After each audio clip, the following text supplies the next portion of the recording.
have your attention, please? The 11th International Conference on Recording in progress. Studies and Social Science, or the 11th MASOS, is about to begin. For this reason, we would like to inform all participants to get ready.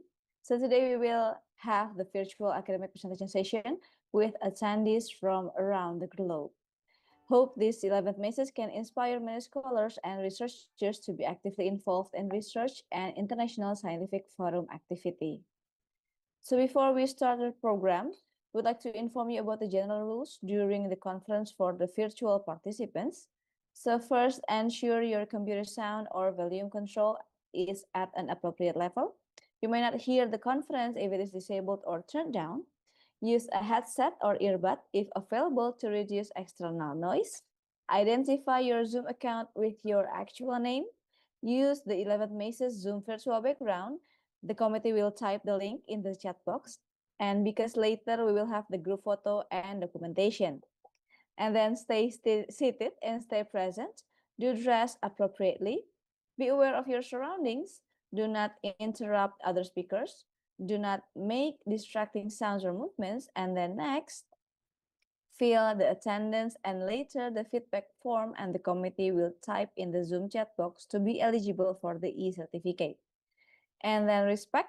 The key to a successful virtual international conference is to remember that you are in a meeting. Give your full attention to the participants as you would if you were in the same room. Don't be distracted by another task so that you can be prepared to be actively involved in the session. So good morning, ladies and gentlemen. It is a great honor for us on behalf of the 11th International Conference on Management Studies and Social Sciences, or 11th MASOS. My name is Vina Zefren, to be standing here as a Master of Ceremony in this international conference, and welcome to each and every one of you for being with us today. Before we are going to the main programs, let me read out the structure of our agenda or the conference program of the 11th International Conference on Management Studies and Social Science, or the 11th MASOS. After this, we will have the welcome remarks and global research ecosystem introduction, and then continue to the virtual academic presentation session in this main room, consisting of 2 sessions. So after that, we will have the awarding ceremony and the closing speech. And as an additional information, at the awarding ceremony, we will announce the award for best presentation and the session chair recognition. So we recommend all the participants to stay until the end of the conference today. So now, without further ado, let's open our agenda.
It's an honor to me to inform you that among us here we have Her Excellency, the Conference Chair of the 11th MASOS, and founder and chairperson of Research Study Foundation, Associate Professor Dr. Hendrati Dwi Mulyaningsih, and Her Excellency, the founder and Chief Operation Officer of Research Study Foundation, Mrs. Santi Rahmawati. Your Excellency, the session chairs, Professor Monster Pelmin from Mindanao State University, General Santos, Philippines, and Dr. Alam Zeb Hatak from Ikra National University, Peshawar, Pakistan. And Excellency, distinguished guests, delegates, faculty members, and all participants of the 11th MASOS, ladies and gentlemen. So once again, good morning and welcome to the 11th International Conference on Management Studies and Social Science, which is organized by Research Synergy Foundation, supported by Research Synergy System, Reviewer Track, Research Synergy Institute, Research Synergy Press, Global Research Ecosystem, and F1000 Research. The virtual international conference held on June 23, 2026 through Zoom platform and streaming live on YouTube. The conference theme for 11 MASOS is Empowering Harmony, Rebuilding Communities through Innovative Management and Social Insight. We are welcoming all participants in the 11th MASOS coming from over 15 countries around the globe and background to have discussions and networking on the conference. And then next, today's 11th MASOS is also supported by session chair, scientific reviewers, and presenters from well-known and recognized higher education institution and organization. We welcome all strategic partners from the members of Research Synergy Foundation Global Research Ecosystem Network to the 11th MASOS. We also welcome all participants, scholars, researchers, and practitioners from various countries such as Indonesia, Philippines, Pakistan, Malaysia, Thailand, Jordania, Vietnam, Nigeria, Taiwan, India, Austria, China, Bangladesh, and many more. We believe at the 11th MASOS, you will gain a lot of insight through the knowledge obtained from the multidisciplinary fields of field studies, and this will lead to a fruitful future collaborations and research opportunities. And then we are sure that the discussion at this international conference today will be a lively and interesting one. So therefore, we will provide all the participants and attendees to discuss further about the research presented in this 11th MASOS in our Global Research Ecosystem Community platform. In this platform, you can connect, interact, comment, discuss, and even find opportunities to collaborate with other scholars in your research field worldwide. To join the Research Synergy Foundation Community platform, simply scan the QR code shown on the screen or sign up using your Gmail or Facebook account on the link Global Research Ecosystem. And then next, regarding the material of the conference, the virtual background, the conference program, and the abstract book can be accessed at the conference material link that is shown on the screen. The committee later on will also type the link in the Zoom chat box, and then you can also scan the QR code shown on the screen.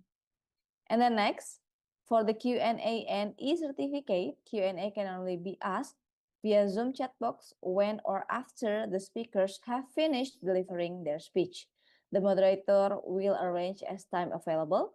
Please write your name, affiliation, and questions and the speaker's name that should answer. The e-certificate for the attendee or the audience will be provided for participants who only registered in the Global Research Ecosystem platform and then actively involved in asking questions or giving feedback in the session. And the next information is about how to claim and get the e-certificate for 11th MASOS for attendee. So first, please sign up or log into the Global Research Ecosystem to participate in the conference, and then click to the events menu and change the status into going for the 11th MASOS. The committee will only send the e-certificate to the participants who confirmed on going to the events in the platform. So do not forget to get your e-certificate through the community platform. So once again, please fill out the registration or the attendance form as can be seen on the screen. And for the video and audio, all online participants are required to mute their audio. The host has every right to mute any participant's audio and remove those who are deemed disruptive without warning. So moving on, for the next agenda, we would like to invite Associate Professor Dr. Hendrati Dwi Mulyaningsih as the conference chair of the 11th MASOS, founder and chairpersons of Research Synergy Foundation to give the welcome remarks and also the introduction to Global Research Ecosystem. But before that, allow me to read her profile first. Associate Professor Dr. Hendrati Dwi Mulyaningsih has shown great commitment on creating global network and research ecosystem, which has been developing since 2017 up to the present and having increasing numbers of the members up to more than 35,000 from all around the globe. Thus, her work in this area has made her as the nominee of Impactful Leadership Awards from Tolberg Foundation, Sweden 2024. As a lecturer, she has been working in the university since 2008, at present in Indonesia as an associate professor, and she holds her doctoral science of management, graduated from School of Business and Management Institute of Technology Bandung, and her research expertise are in social entrepreneurship, social innovation, and knowledge management. And in addition, she had published book chapters, research papers, and contemporary scientific articles in Springer, Emerald, Taylor and Francis, and in many reputable international publishers and journals. As a researcher, her work studies and research on this field made her be invited as a reviewer in many reputable Scopus and WS Index journal and as keynote speaker in many international conferences in Philippines, Thailand, Malaysia, Indonesia, Australia, Japan, and the US.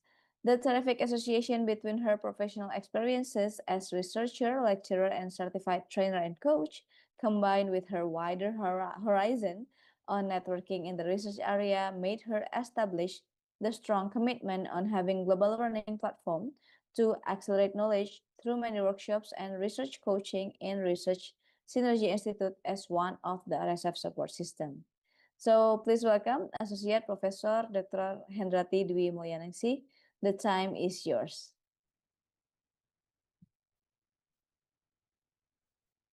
Okay, thank you so much, Rizwina, for your brief introductions. Very good morning, everyone. Uh, Magandang umaga. I can see that there are many Filipino scholars that are attending this conference. Thank you so much for being with us today. And also thank you so much for our session chair, Professor Mansur Palmin, from Mindanao State University, General Santos, Philippines, and also Dr. Alam Sep Katak from Iqra National University, Peshawar, Pakistan. Thank you for being with us today and supporting this conference. Okay, let me share regarding with our introduction regarding with this conference support system and also the opportunity to all of you here, all the participants, and also become our big family of global research ecosystem in RSF. So let me introduce regarding with what we have already been done since 2017. Okay. And this conference has already been held in many years, actually, and more than 400 participants that already participated in the MASOS conference. And this 11 MASOS is already been held in these years, and then it is already participated in our system virtually, and also there are many of our networking that join in our conference, and it is already supported by more than 97 supporting institutions. It is including the reviewers and also the session chair and participants that already attend this MASOS conference. So we can see that this conference is not just only conference, yeah, but also it like a grand networking, and you can also having connections with collaboration in the future, maybe with all of the participants here, and also maybe with the session chair. Okay, and this is our Research Synergy Foundation's brief introduction. Actually, we are digital social enterprise platform. Why social enterprise? Because we have a dual motive in how we running our uh, platform.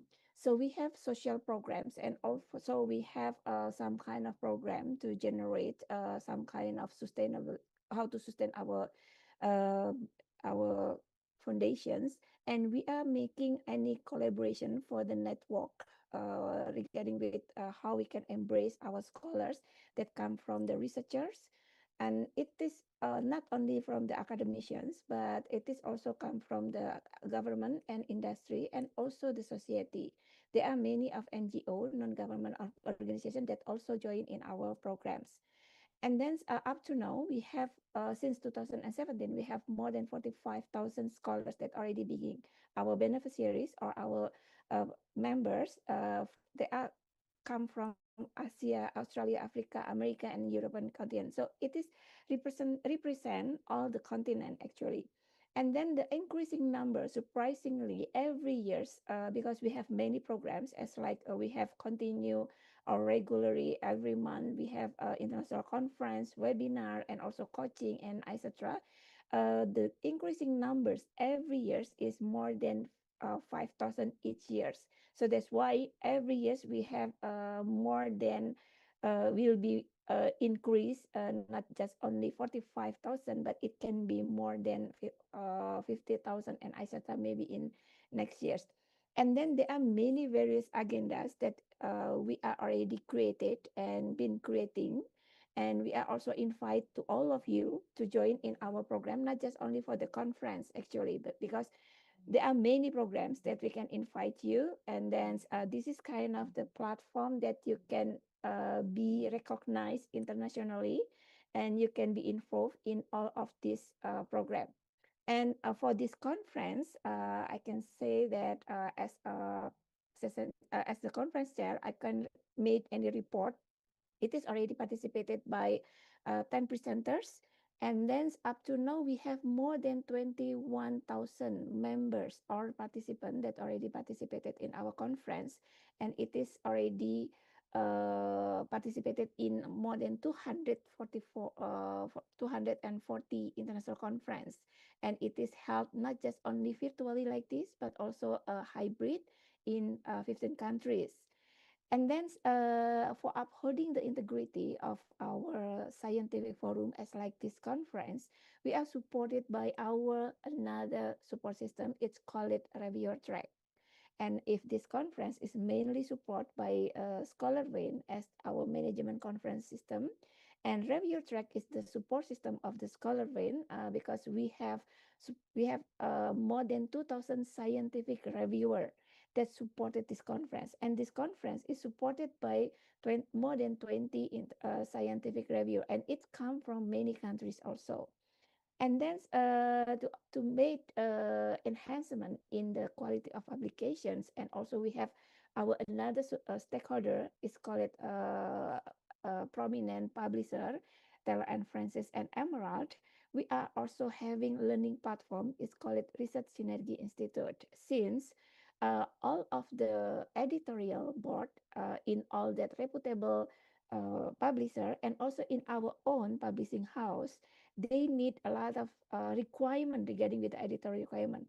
And then we see that the capacity of the author is also important to be enhanced, since they have to make and minimize gap between the editorial requirements and also author capacity. So that's why we created this Research Synergy Institute to minimize that gap, to enhance the quality of publication, to increasing the eligibility of the publication, and etc.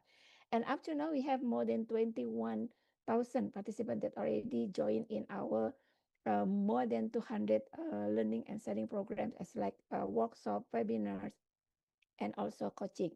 And then this conference also supported mainly with the Research Synergy Press. This is our publishing house. And we have 22 peer review indexed international journal, and it is already indexed in some reputable indexer. And then the last but not the least, we have also global research community platform. Since how we know that the collaboration, the communication, the extended communication among or between all of you here, because in the conference, you all maybe for the presenter, they are only having 10 minutes or 15 minutes to present. And then after that, if there are any fruitful discussions, so maybe you need some kind of extended room of communications, and you can extend into a global research community platform here. And from this global research community platform, if you would like to join in our platform, in this conference already attend or registered in our from our global research community platform, more than 200 online attendees that already registered. So this is kind of how our support system support this conference integrated simultaneously with the integrated system. And then this is how we made our conference become the conference that not just only a scientific forum, but also it is kind of path, academic path to all of you. For example, like if you are having like interest in how you can join in conference, but you don't have any confidence on it, especially for the early career researcher, for the PhD student, or maybe for the master student, or maybe bachelor students. So you can be attendees. And then if you have any confidence and you have any paper to be present or etc., so you can join in our presenters. And then after that, we are also having like call for reviewer to open the opportunity to all of you to be internationally recognized. And this is kind of the path to all of you, from the attendees, presenters, and reviewers. And then if you would like to join involvely, actively, in all of our conference, you can also register as our session chair, because we are having regularly call for session chair, and mostly our informations for that call for is will be announced in our global community platform. And then we are also invited to all of you, if you would like to have kind of recognitions internationally for your institution and for your own self, we are also welcome to all of you to be our keynote speaker in all of our conference. Okay. And this is also another value that we are offering to all of you regarding with our conference. Why we have any differences with others? This is the competitive advantage of our conference is we have not just only scientific forum, but this is the example of our conference. It's called a co-creation value conference, because once you join this conference, so you have this six value or benefit by joining our conference. This conference will be held in next 2 weeks in Tomyong University, Busan, South Korea. And over there, we are having more than 7 co-hosts. And it will be hosted by Tomyong University, because it will be held in their venue, in their university, and we stay in their dormitory and etc. So that's why if you have, but it is already closed, yeah. But we just only giving the information that our conference is also offering not just conference, but also international collaborations, because they are also MOU, MOA, and IA signing. And also they are also having like international academic sharing session, as like for the curricula, as like for the research collaboration and etc. And it is also included in our mobility program for our student, for example, for the international company visit and international community service in their small medium enterprise. And then also there are many of international impact driven activity, as like culture immersion and etc. So we are also invited to all of you, yeah, to all of you here, because we are having two kind of co-creation value programs regarding with the conference. So we are inviting to all of you, if you would like to have an intention to be a co-host, we have upcoming conference in Srinawatra University. This is the same like in our Tomyong University. And we will stay in the dormitory of the Srinawatra University for 5 days, 4 nights. And then we are also having international conference, international collaborations, and etc. And there are many programs, as for example like this. There are 5 days, and then it will be accommodated full and supported fully by the International Office of Srinawatra University. And if you would like to join, please call Miss Svina regarding with the detail and etc. Okay. And then this is also one of our regular conference with Thailand Halal Assembly with Chulalongkorn University. We have many programs with them, and every year we are already in our 6 years collaborate with them. And it is also like a triple helix conference, because they are invited industry and also society and government to join in this conference, and there are a big exhibition regarding with the halal product and etc. So we please welcome to our conference, because there are many of conference grant in this conference. And then this is our upcoming conference. Actually, our upcoming, if you because Innovis is already closed, but we are open for the attendee. please welcome as an attendee. You can still join on site or maybe virtually. And then we have ISLET. This is with regarding with education, language education and teaching, and also MAFIS. This is regarding with the Islamic studies. And we are welcome to all of you to join as an attendee, as presenters, or maybe if you would like to become our session chair or our reviewer, you could contact in detail to our team. And then this is our publishing house and our international journals. You can see and you can browse in here.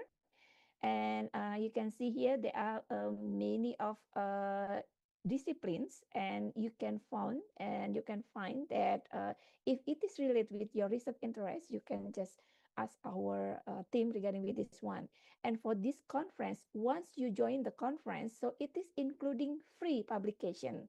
So it is kind of good, to benefit to all of you as a presenters. You are joining conference and then free publication in our journals.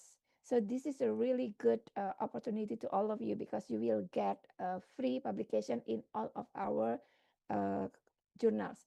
And this is our indexing and database of all of our journals, and all of them is already indexed in 8 reputable indexer, including Copernicus, ASGI, Cinta, ProQuest, EBSCO, Dimension, Scilite, and Google Scholars. And some of them right now already been submitted in Scopus and Web of Science. So we do hope that this years we have a good news regarding with this one. But the most important ones is the feasibility of these journals. Since we know that impact, or I mean like how we can be impactful regarding with our research, so we are already recorded in more than 400 university library database, including in Hollis or Harvard Library Catalog or Stanford and etc. So it's mean all the Harvard student can see your work.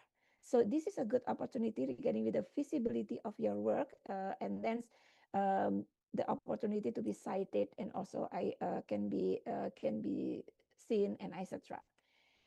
And this is our conference paper proceeding. Since we have more than 200 conference, we are also having 100 of conference paper proceeding, and some of them already indexed in Scopus. And then we are collaborate with Tele also, and some of them already indexed in ProQuest, Scilite, and etc. So it is a very good opportunity regarding with the feasibilities of your research, and everyone, the more uh, scholars can see, can cite, can read your paper, it means that the opportunity to be cited, your impact will be increased. And this is our affiliate official with F1000 Research. This is belongs to Taylor and Francis since 2020, and then we are also officially affiliate with Emerald since 2024. And as the official gateway of research of Tel and Francis, you can see in our gateway. This is our gateway in F1000 Research. There are only 50 gateway actually that are being offered to the scholars, to the association or the organization actually. And Research Synergy Foundation is the only one from the ASEAN. And up to now, we have more than 200 articles, and mostly come from the conference actually. And for the art and humanities, it's already indexed in Q1, Scopus Q1, and for the social science, it's already indexed in Q2. Okay, and then if you have any question regarding with how to be eligible to be published in that reputable indexed journal, as like our journal, and or maybe in our uh, research gateway, advantage gateway. So we have also the program regarding with the minimized gap between the editor requirement and also your capacity. So this is a kind of coaching clinic to increasing the eligibility, because as a advisory gateway, this is our role or our responsibility to advise, to give you like a strategy how to minimize that gap to increasing the eligibility and etc. And then it is the duration is around 2 weeks regarding with how to make any preparation before you submit into their system, because this is for example for the F1000 research, not all the scholars understand regarding with open science platform as like F1000 research, because this is an open review platform and then also an open data platform. So how to do that, how to submit that, it has any way regarding with that. So that's why we are open for the mini coaching clinic. If you are interested to join here, so just contact into our official numbers. Okay, and this is our global partner actually. There are 100 of it, and on the way, there are more than 20 also will be signed MOU with us in this years, and we do hope that it will be increased years by years, and then we do hope that our big family will be bigger and bigger. And please join in our Research Synergy Foundation community platform, and we can keep in touch with our community platform, our community, and also our information regarding with our programs. And then for the strategic regarding with the collaborations, regarding with extended communication and etc., get in touch with our team. Thank you so much, and have a good day and have a great discussion in this conference. Thank you. Come back to Miss Vina. All right, thank you very much, Professor Dr. Hendrati Dwi Mulyaningsih. Thank you also for your endless support at this international conference, and it really means a lot to the organizing committee. So before we continue to the next agenda of the 11th MASOS, we will have the group conference photo session. So for all the participants or audiences, please get ready and give your best smile. And I will start counting to 3, and then the committee will take the photo of the room. For all online participants, please turn on your Zoom camera and use the 11th MASOS virtual background. The committee will take a screen capture, and then right now we have 2 screens. So let me count to 3. 1, 2, 3. All right. So once more. Okay, 1, 2, 3. Okay. So thank you very much for all the smiles and the wonderful energy for today's group photo. We hope that the positive vibes can be spread to all the people around us. So ladies and gentlemen, distinguished participants and attendees of the 11th MASOS, now we would like to announce the preparation of the academic presentation session 1. The academic presentation session will be in this room. So the room will be led by a session chair. And the session chair for this session will be Professor Monsur Pelmin from Mindanao State University, General Santos, Philippines. And all participants who will be presenting and attending the session, please be prepared and also stay in this main room for the academic online presentation. So, ladies and gentlemen, it's being a great honor for us on behalf of the 11th International Conference on Management Studies and Social Science, or the 11th MASOS. My name is Vina, to be standing here to become the PIC room in the academic online presentation session. So next, before we are going to the academic online presentation session, please kindly fill the conference attendance form in this link. You can scan the QR code shown on the screen and then follow the instruction there to get your e-certificate as an attendee. So moving on to the academic virtual presentation session. In the session 1, we'll have 5 presenters from track management science, business administrations, consumer behavior, and organizational studies. So the session chair for today is Professor Monsur Pelmin from Mindanao State University, General Santos, Philippines. But before Professor Monsur Pelmin chairing the session, allow me to read his profile first. Dr. Monsur Pelmin is a full university professor 6 at Mindanao State University, General Santos, or the MSU Gensan, where he also serves as the Quality Assurance and Management Officer and director of MSU Jensan. He earned his Doctor of Philosophy in Management from the University of Mindanao in 2020, demonstrating his commitment to lifelong learning and public service. He also holds a diploma in women, peace, and security and is currently pursuing a Bachelor of Laws at the Mindanao State University College of Law. Dr. Pelmin's professional credentials, including certification as Certified Human Resource Associate, Certified Hospitality Professional, and Licensed Professional Teacher. His international academic engagement include serving as a professional fellow at the Mike Ilitch School of Business, Wayne State University in Detroit, Michigan, USA, and as a research fellow at INTI International University, Malaysia.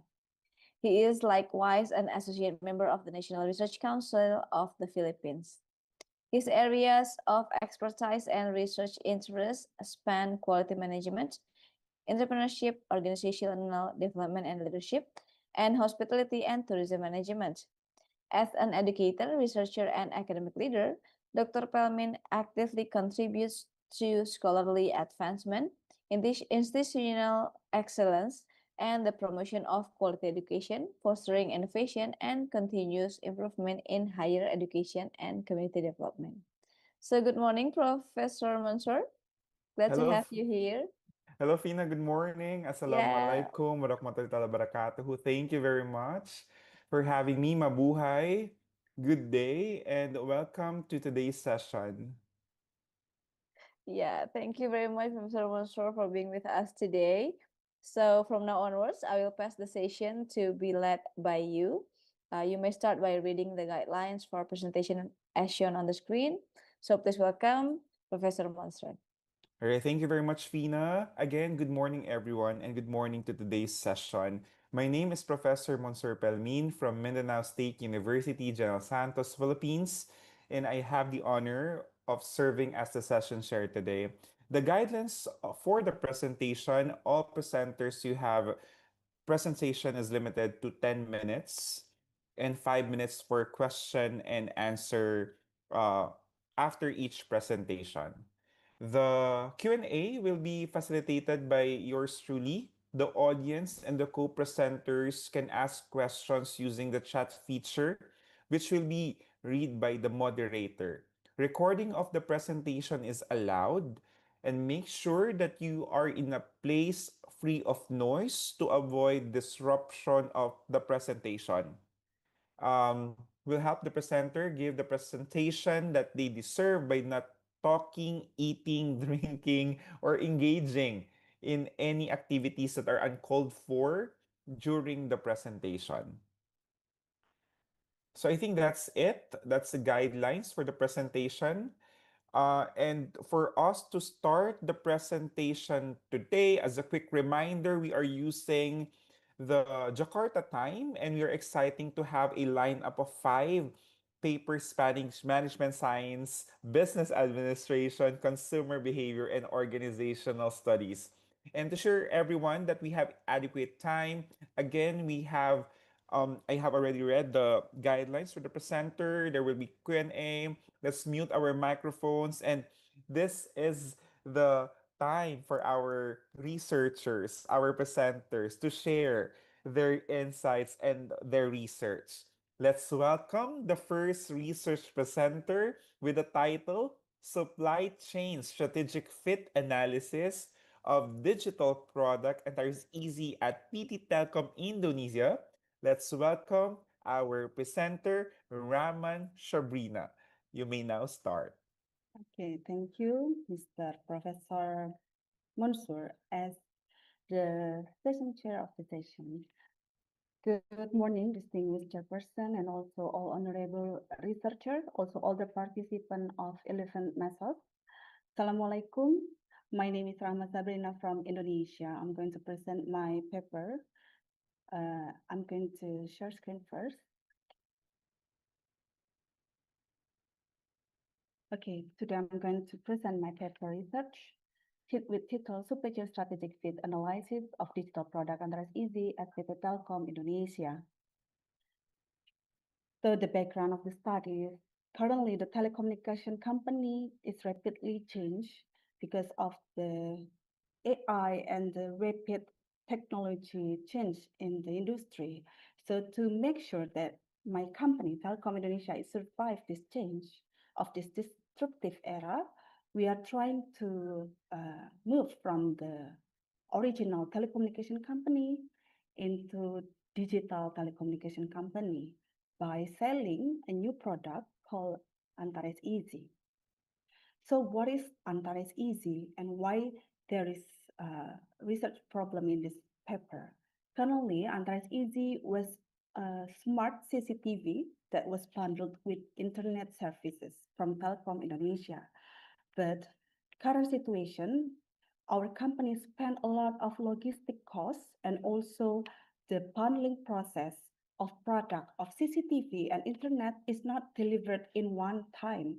So there is a risk of customer experience that decline.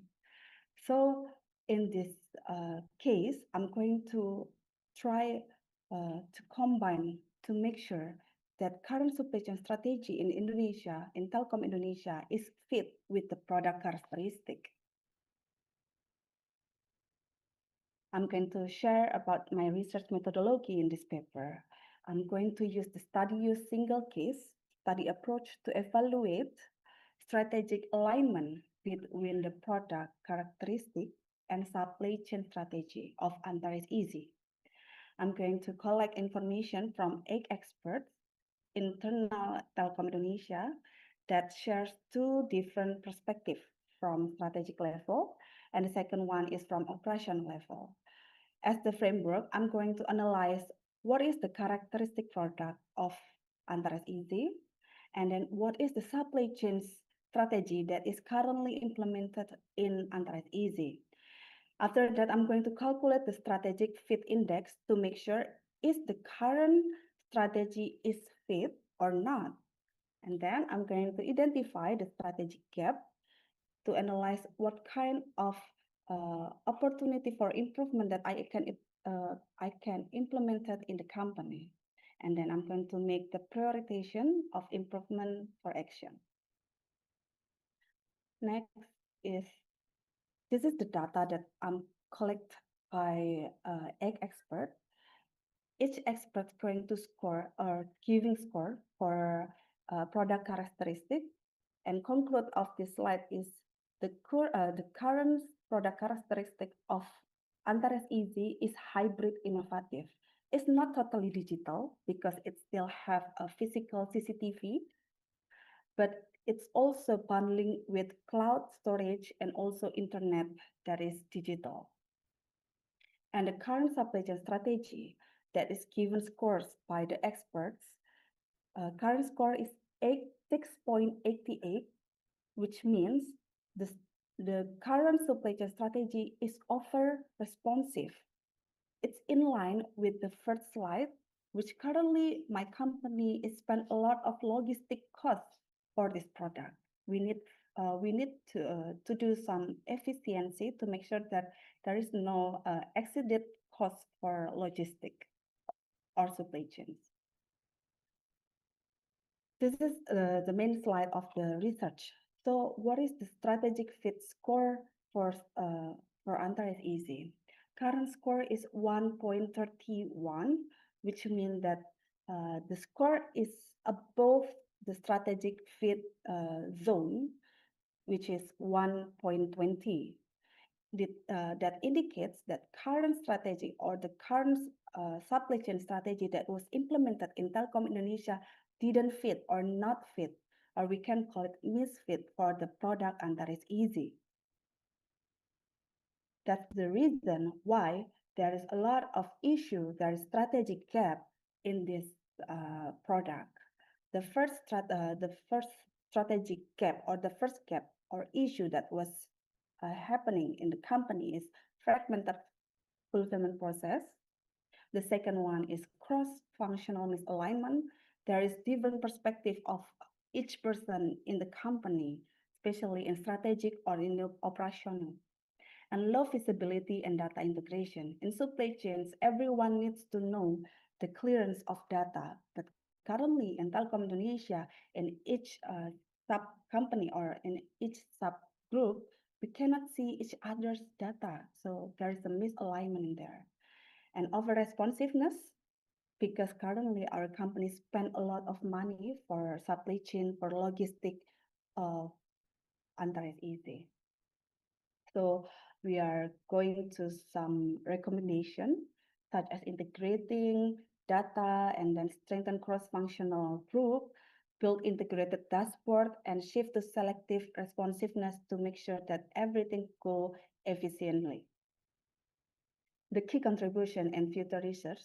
This is one of the most important slide for me because it's going to be my last slide. The first key impact, this study is provide practical insight for improving supply chain alignment, especially for product digital.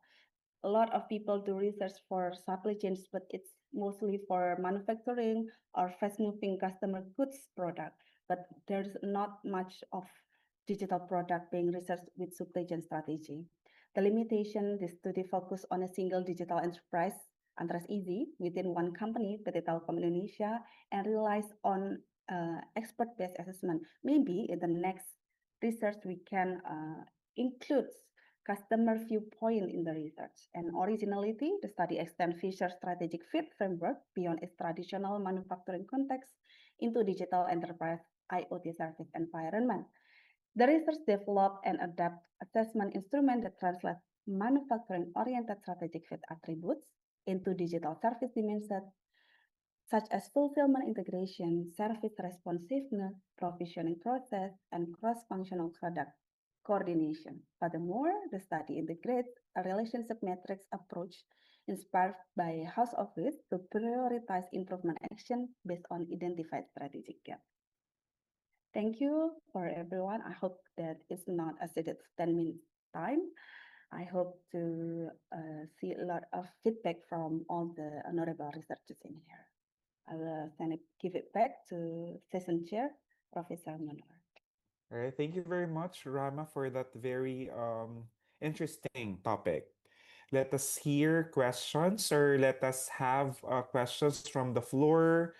All right, we have here from Safwan Allison Rama. The question is, it's an interesting question. It's a lovely presentation. You rely on expert-based assessment.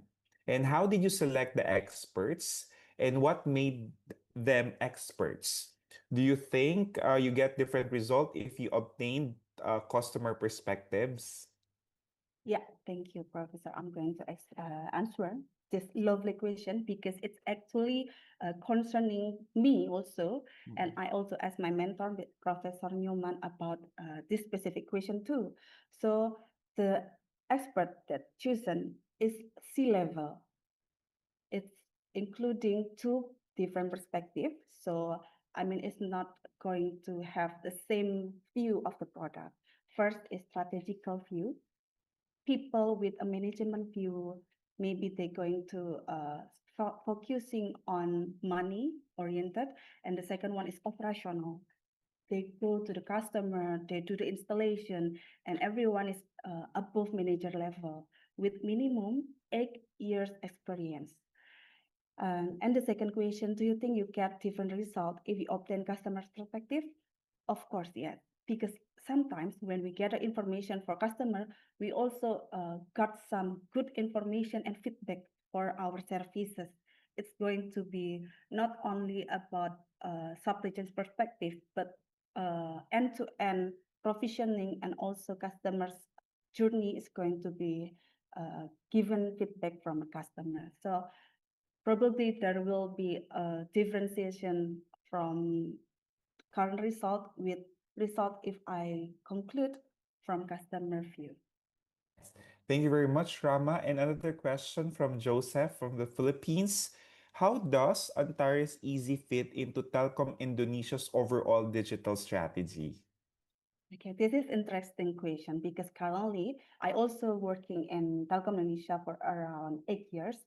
Antares Easy is one of the newest product of Telkom Indonesia. Usually we only sell about internet connection or mobile phone connection. This is new because we combine product with physical things like CCTV and then cloud storage, server, and also internet bundling all in one.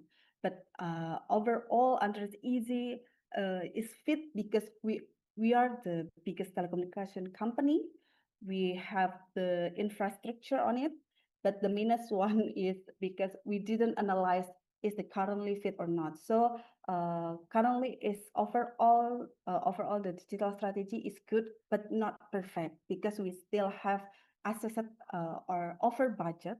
We still need to more efficiency to make sure that Telkom give the best to the customer and also have a lot of revenue for our company. All right. Thank you very much, Rama. My personal take for your presentation, it's a relevant topic. The topic is so relevant because there's a discussion of digital products, alignment between supply chain capabilities and customer requirement. And for my recommendations, maybe we will identify for the future research the strategic feats such as responsiveness, efficiency, scalability, and service level. And maybe you can also consider mixed method approach. We are more than, the quantitative is okay, but let us also look into the qualitative side of research. Uh, I know you have an approach of getting the quantitative assessment, but let's look at the qualitative side as well. And lastly, please include digital ecosystem partners as part of the supply chain network. It will strengthen the research direction, and by providing managerial recommendations such as cloud infrastructure, customer onboarding, and partner integration. Rama, thank you very much for the wonderful presentation. Thank you, Thank you Professor. for that insightful presentation and good job. Thank you very much. At Thank this point, let's have the second track. This is the business administration. I'd like to welcome Kwang Nguyen Phuong presenting the paper ID MSO 026101 with the title Household Businesses Intention to Choose Digital Payment in Clean Agricultural Product Transactions in the Mekong Delta, Vietnam. Let us welcome again Quang. You may now start. Please go ahead.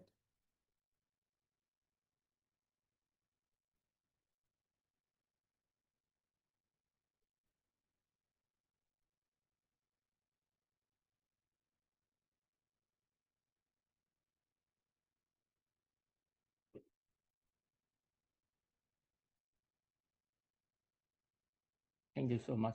Thank you so much, Professor. Can you see me to share the PowerPoint slide? Okay. Yes. Yes. Okay. Uh, thank you so much.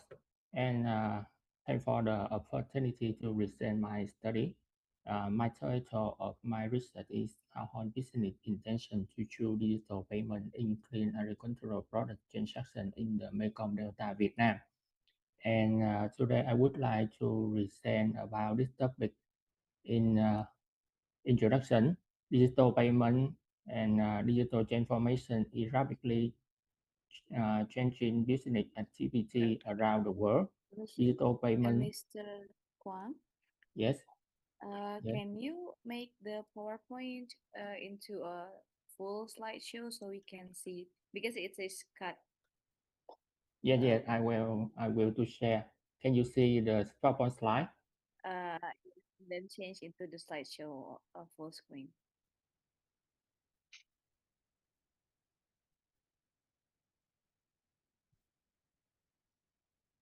Can you see the PowerPoint slide? Maybe you can. Yes, better. Thank you very much. Perfect. Okay. Thank Uh, you. you may Okay. now start. Thank you. Oh, thank you. Thank you. And digital payment has become an important tool for improving transaction efficiency, transparency, and financial inclusion. In Vietnam, promoting cashless payment is also a natural priority, especially in the agricultural sector. However, in the Mekong Delta, which is one of the largest agricultural regions in Vietnam, many clean agricultural product transactions are still conducted using cash. Previous study mainly focused on urban consumer or large enterprise, while household business in agricultural market have received limited attention. Therefore, this study aims to identify the factors affecting their intention to adopt digital payment. And this study is around a concept of digital transformation and innovation. Digital payment is not only a payment tool, but also an innovation that changes how business interact with consumer and conduct transaction. According to TAM theory and UTAC theory, technology adoption depends on behavioral intention, which is influenced by factors such as perceiving usefulness, trust, and social influence. These concepts provide the theoretical foundation for our research model. And research theory, in addition, digital payment can improve operation performance by reducing transaction costs, improving cost flow management, and expanding market access. However, adoption is not automatic. It depends on several psychological and social factors, including specific useful customer demand, shock, and social influence. And these factors are especially important in developing regions such as in Mekong Delta. And research theory based on literature review and argue that digital payment adoption is driven by behavioral intention for household business and trading clean agricultural products for main determinants are conducted specific usefulness, consumer, customer demand, trust, and social influence. The variable have been widely supported in previous digital payment and technology adoption study. And this slide present the concept framework. The dependent variable is the intention to choose digital payment. For independent variable are proposed specific useful customer demand, trust, and social influence. Accordingly, four hypotheses are developed. X1 respond a positive effect of specific useful. X2 respond a positive effect of customer demand. H3 respond a positive effect of trust and respond a positive effect of social influence on digital payment adoption intention. In this study, apply a two-phase method approach. In the qualitative phase, focus group discussion were conducted to refine measurement items and ensure content relevance. In the quantitative phase, survey data collected from household business involved in clear agricultural product trade in Cần Thơ City and Vĩnh Long City in Vietnam. A total of 290 valid responses were obtained. And the data analysis were conducted using BLSM Pro Smart POS software. Regarding the sample size, 290 valid response were analyzed. Female response accounted approximately 97%, while male response presented about 43%. Most response were between 25 and 94 years old, indicating that they are active business operators with sufficient experience and decision-making capacity. And the findings show that most household business have already used at least one form of digital payment, such as bank transfer, QR code, or e-wallet. More important, many respond who still rely on cash express a strong adopt digital payment in the future. This indicates a growing digital transformation trend in agricultural markets.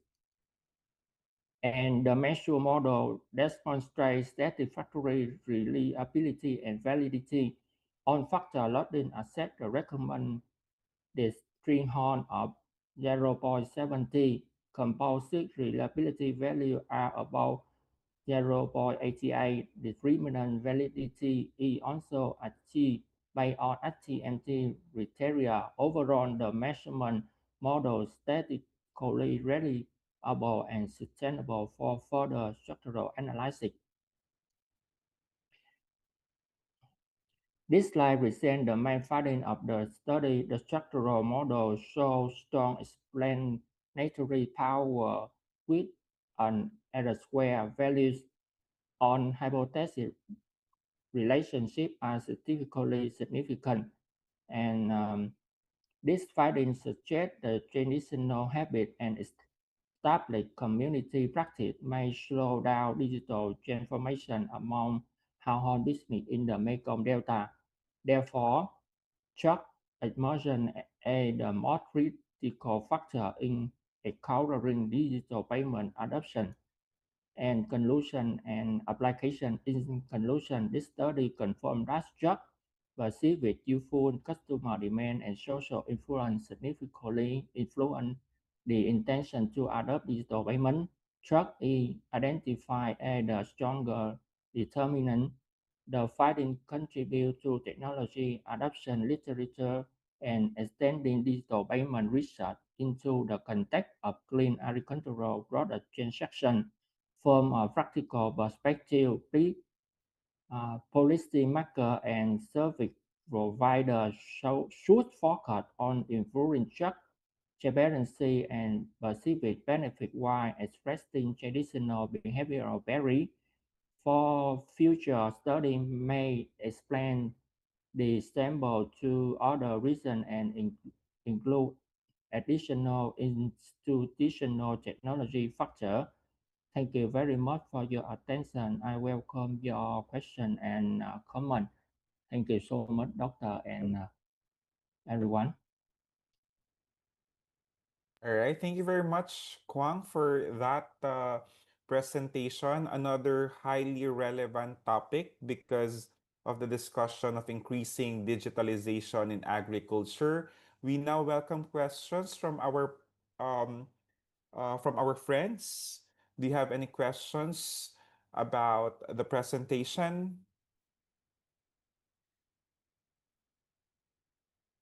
But yes, while we're waiting for the questions from our participants and the all other members of Inside the Loop, my question, Kwang, is on the phrase uh, clean agricultural product. How do you define the clean agricultural product uh, from this study? Thank you so much, Professor. Uh, Thank you for your question. The Mekong Delta is one of the Vietnam most important agricultural region and agricultural products and play a major role in clean agricultural production. At the same time, digital payment adoption remains relatively limited company with compare with urban area, and therefore it provides a meaningful context for examining digital payment adoption behavior, especially clean agricultural products in the Mekong Delta, Vietnam. Thank you, Mm. Professor. All right, thank you, Kwang. We have a question here from John Muel. Uh, what are the main factors that influence household businesses to use digital payment? And thank you for your observation in this in that and interesting finding. One positive explanation is that traditional habit and long-established transaction practice may still influence business household, and therefore social influence may vary rather than participation in the context. And however, further research is need to investigate this issue in depth. Thank you so much. Thank you for that answer. And Kwang, we have one more question from our friend here. Aside from the key developing cities where digital payment is highly industrialized, what about the local areas in Vietnam? Are there any plans of expanding the research that you conducted? Thank you, Professor, and thank you for your question. That is an interesting perspective. And at this stage, our finding provide remedy evidence regarding this issue. And further investigation is a large sample and broaden context would be very wide. Oh, thank you so much for question. Thank you very much for that question. Overall recommendation, Kwang, I think you may establish a framework such as already established. You can use TAM, the technology acceptance model. You may also use the theory of land behavior as your theory for future research. And also, you may include demographic controls like age, education, and income for future paper. But nevertheless, this is an interesting study. Congratulations once again, and thank you for your insightful presentation.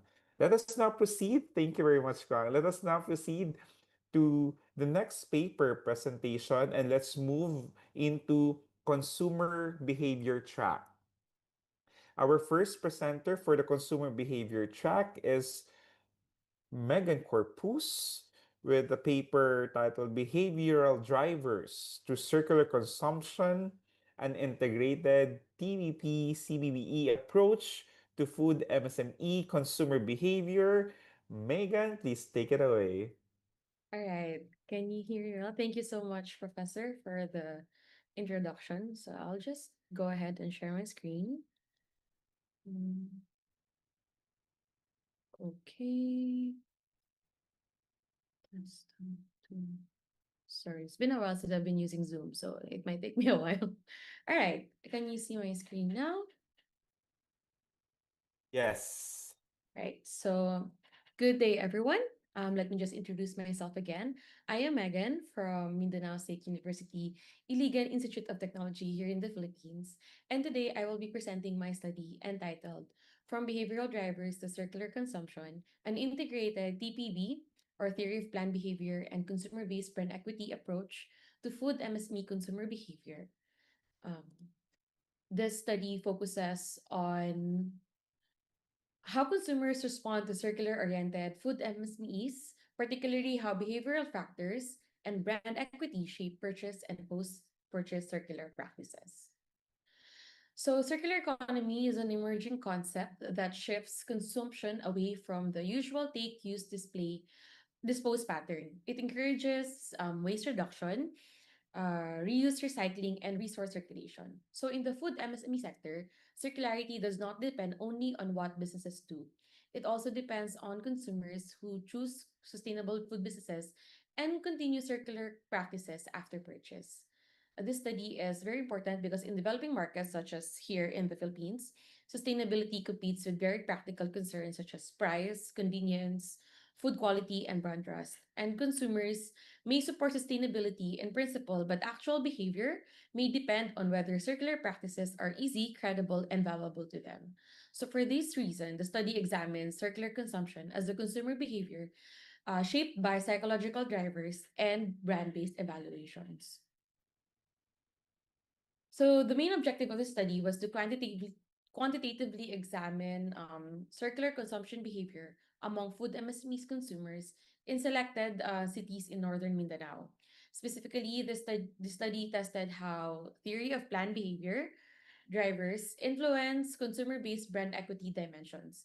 This also assess whether brand awareness, the four consumer-based brand equity dimension, brand awareness, brand association, perceived quality, and brand loyalty predict purchase intention. And finally, the study examined whether purchase intention leads to purchase behavior and whether this purchase behavior is linked to the circular behavior such as waste reduction, reuse, and recycling. This study addresses several gaps in the circular economy, literature, and consumer behavior research. So, existing CE studies often focus on the business side of the equation, business practices, operations, environmental outcomes, while the role of consumers receive less attention. Many consumer studies also stop at purchase intention, even though CE participation is crucial, especially after purchase through actions such as waste reduction, reuse, and recycling. food MSME context is also important because these businesses are close to everyday consumers, especially for the Philippines, which is 99.69% is classified as MSME, according to our Department of Trade and Industry. But consumer participation in this food MSMEs remain less studied in the circular economy context. So another gap that is being addressed in this study is that few studies connect psychological drivers with from TPB with brand equity dimensions in explaining circular consumption. Sorry. So the study tested a sequential TPB and CBBE model. These are two well-established frameworks in consumer behavior study, but are rarely integrated, so as you can see in the figure in the top right. So the first set of hypotheses examined whether attitude, subjective norm, and perceived behavioral control influence the four brand equity dimensions: brand awareness, brand association, perceived quality, and brand loyalty. The next set tested whether these four brand equity dimensions predict purchase intention. And then the model also examined whether purchase intention leads to actual behavior.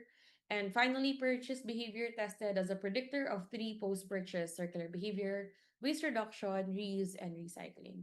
This structure allowed the study to examine circular consumption as a process moving from behavioral motivation to brand evaluation to purchase and to finally the post-purchase circular action.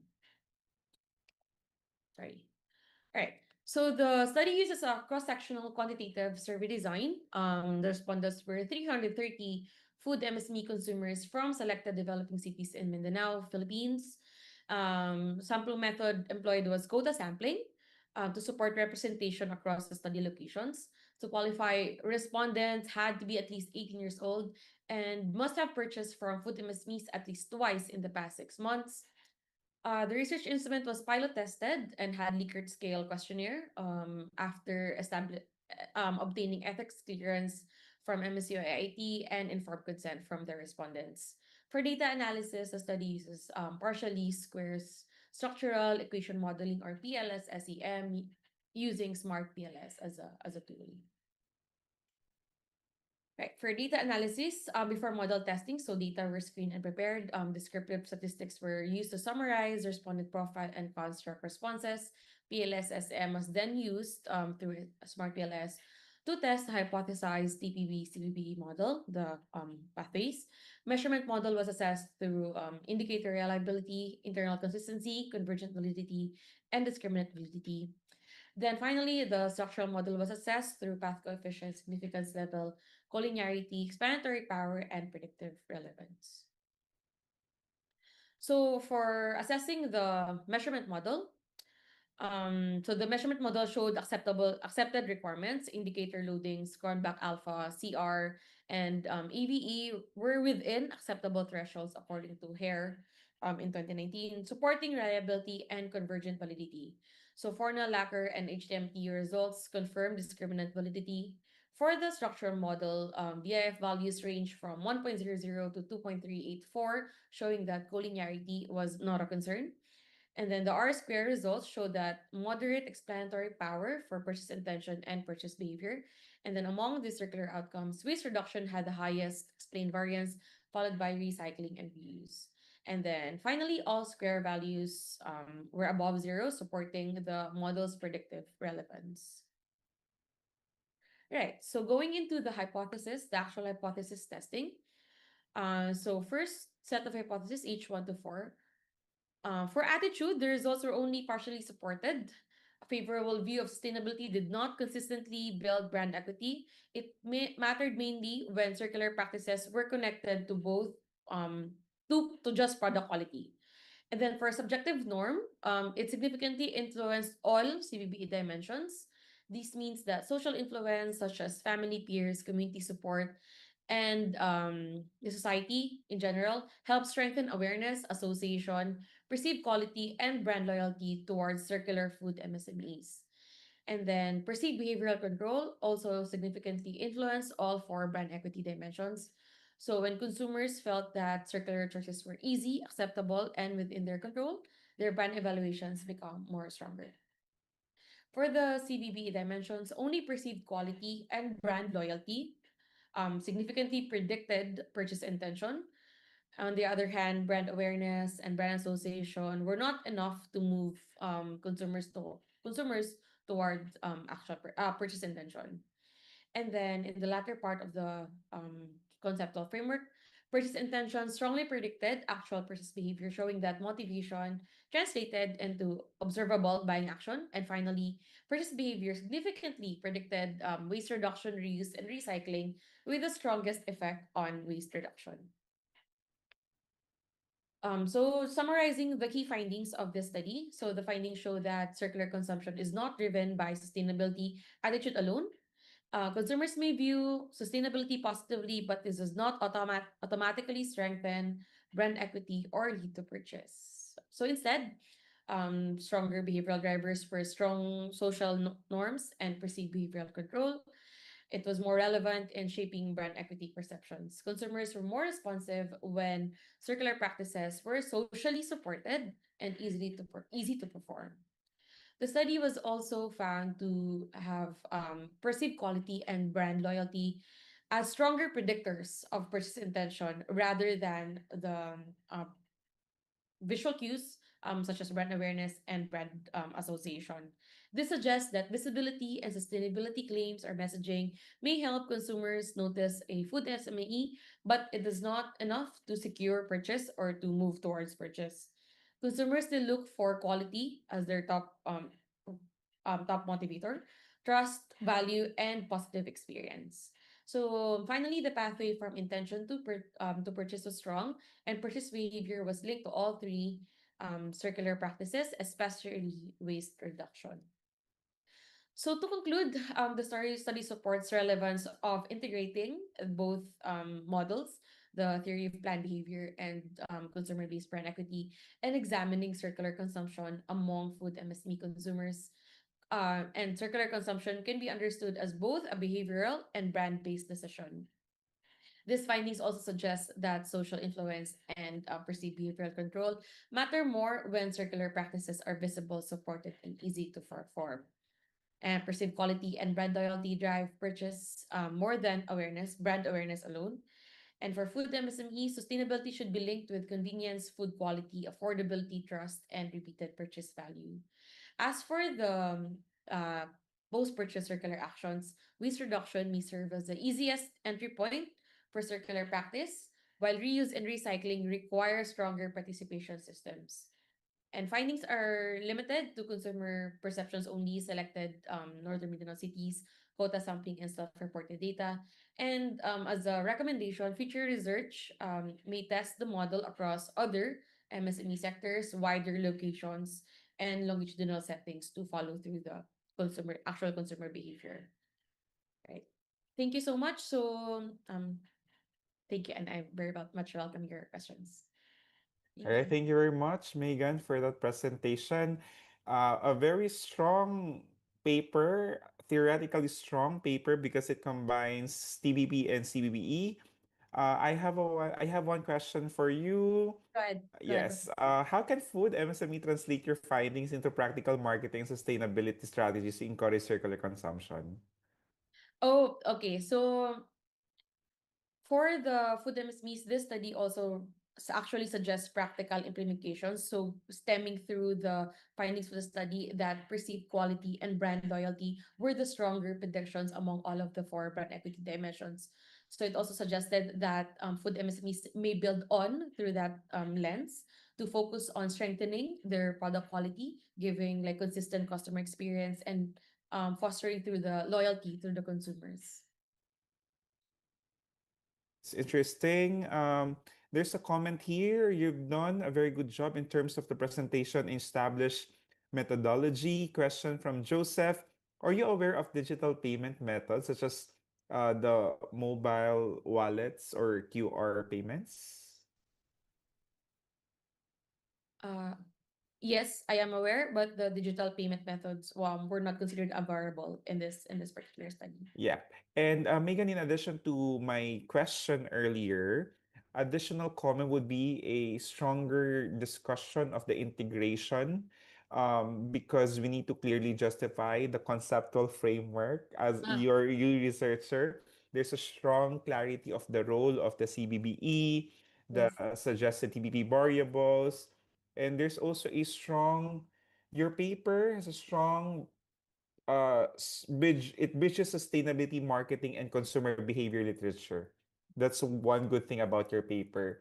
And let me go back again to the result of the circular consumption through what's the result again? Which part of the The framework? the circular consumption. Okay. So in the latter part, let me Mm-mm. check my screen. Mm,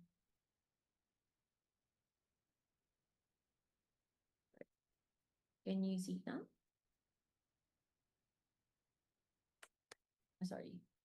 Oops. Sorry. I'll just narrate. Okay. Yeah. So in the last part, the circular post-purchase circular action. So Mm. all purchase behavior strongly predicted the three Mm-mm. circular actions, which is Mm-mm. the waste reduction, reuse, and recycling. But in terms of effect size, it was the highest in waste reduction.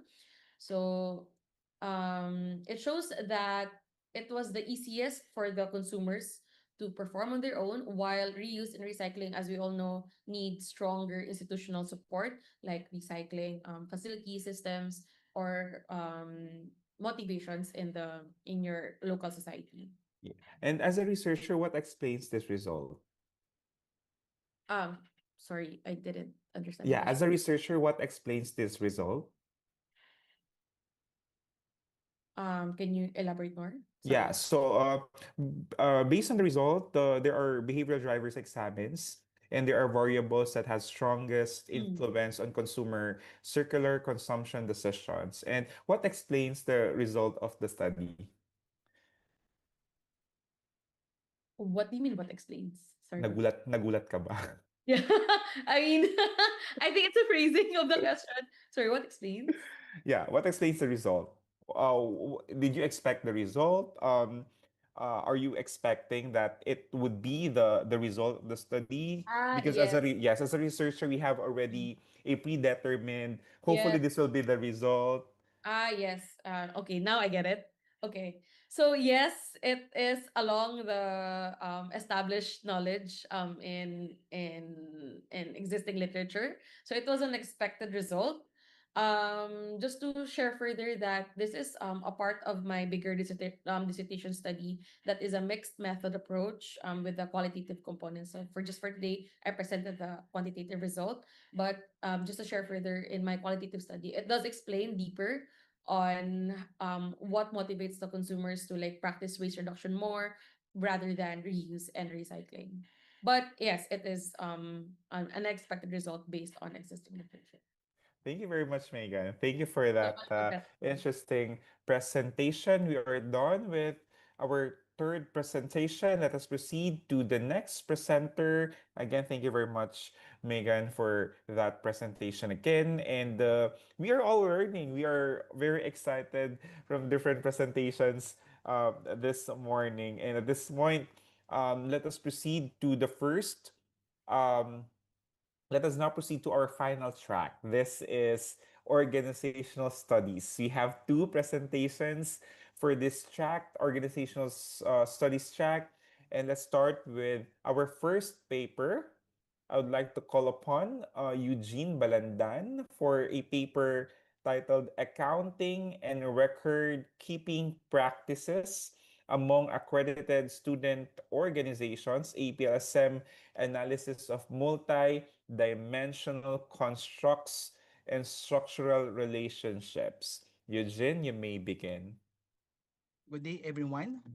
So I'm Eugene Balindan, who will present a study entitled Accounting and Record Keeping Practices Among Accredited Student Organizations, PLS SEM Analysis of Multidimensional Contracts and Structural Relationships. So for abstract, this study examined the influence of accounting practices on the record-keeping practices of accredited student organizations in Camarines Norte State College, guided by accountability theory, the COSO internal control framework, and records management theory. we propose that sound accounting practices positively affect record-keeping practices. Using a quantitative predictive explanatory design and PLS SEM through Smart PLS4 software, we assessed the reliability and validity of the constructs and tested the structural relationship between them. The findings revealed very high reliability, satisfactory convergent validity, and confirmed discriminant validity. More importantly, accounting practices were found to have a significant positive effect on record-keeping practices, with a path coefficient of beta 0.786, t-value 10.068, and the p-value is less than 0.001. The model also demonstrated substantial explanatory power, explaining 62.1% of the variance and record-keeping practices. Overall, the results provide strong empirical support for the proposed framework and highlight the importance of effective accounting practices in promoting accurate, accessible, efficient, and secure record keepings among student organizations. For the introduction, student organizations play a crucial role in developing leadership and civic engagement, but effective governance requires more than active participation. It demands accountability. Despite existing regulations, many organizations still face challenges in financial reporting, documentation, and internal controls. Moreover, limited studies have examined the link between accounting and record-keeping practices. Addressing this gap, our study investigates how accounting practices influence record-keeping practices among accredited student organization at Camarines Norte State College, providing evidence to strengthen transparency, accountability, and organizational effectiveness. This study offers both scientific merit and novelty by developing and validating a structural model that explains the relationship between accounting practices and record-keeping practices using PLS SEM. Accounting practices were conceptualized as a multidimensional construct consisting of identification, measurement, recording, communication, and auditing. Likewise, record-keeping practices were measured in terms of accuracy, accessibility, efficiency, and security. Specifically, the study aimed to validate the constructs, assess the reliability and validity of the measurement model, examine the structural relationship, determine the explanatory power of accounting practices, and develop a structural framework. Guided by these objectives, the study tested the hypothesis that accounting practices have a significant positive effect on record-keeping practices among student organizations. The literature highlights three key insights. First, accounting practices through identifying, measuring, recording, communicating, and auditing are essential for transparency and accountability. Second, effective record keeping enhances accuracy, accessibility, efficiency, and security, supporting informed decision making. Third, theories such as accountability theory, records management theory, and the causal framework emphasizes that accounting and record keeping are interconnected functions.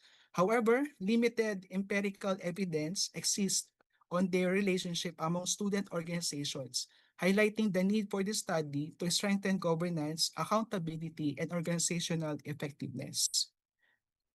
So these studies anchored on three theoretical foundations: accountability theory, the COSO internal control integrated framework, and records management theory. Collectively, these theories suggest that effective accounting systems promote accurate information and stronger record-keeping practices, thereby enhancing organizational governance and accountability. A significant research gap exists because no previous study has examined the relationship between accounting practices and record-keeping practices among accredited student organizations using PLS SEM. To address this gap, the study proposes that accounting practices influence record-keeping practices. Ultimately, the stronger accounting practices are expected to improve transparency, accountability, efficiency, and good governance, while providing empirical evidence that advances governance theory and supports future research. This study employed a quantitative predictive explanatory design and used PLS SEM to investigate how accounting practices influence record-keeping practices among accredited student organizations at Camarines Norte State College. Data were gathered from 68 student officers selected through purposive sampling. A researcher developed questionnaire, measured the two latent constructs using a 4-point Likert scale. The instrument underwent expert validation and pilot testing produced a crunchback alpha of 0.81, confirming its high reliability. So for data collection, ethical protocols were observed by securing approvals, obtaining informed consent, ensuring confidentiality and voluntary participation. Data were analyzed using Smart PLS4 through a two-stage PLS SEM approach. The measurement model was assessed for reliability and validity using Crunchbox Alpha, composite reliability, ABE, and HTMT.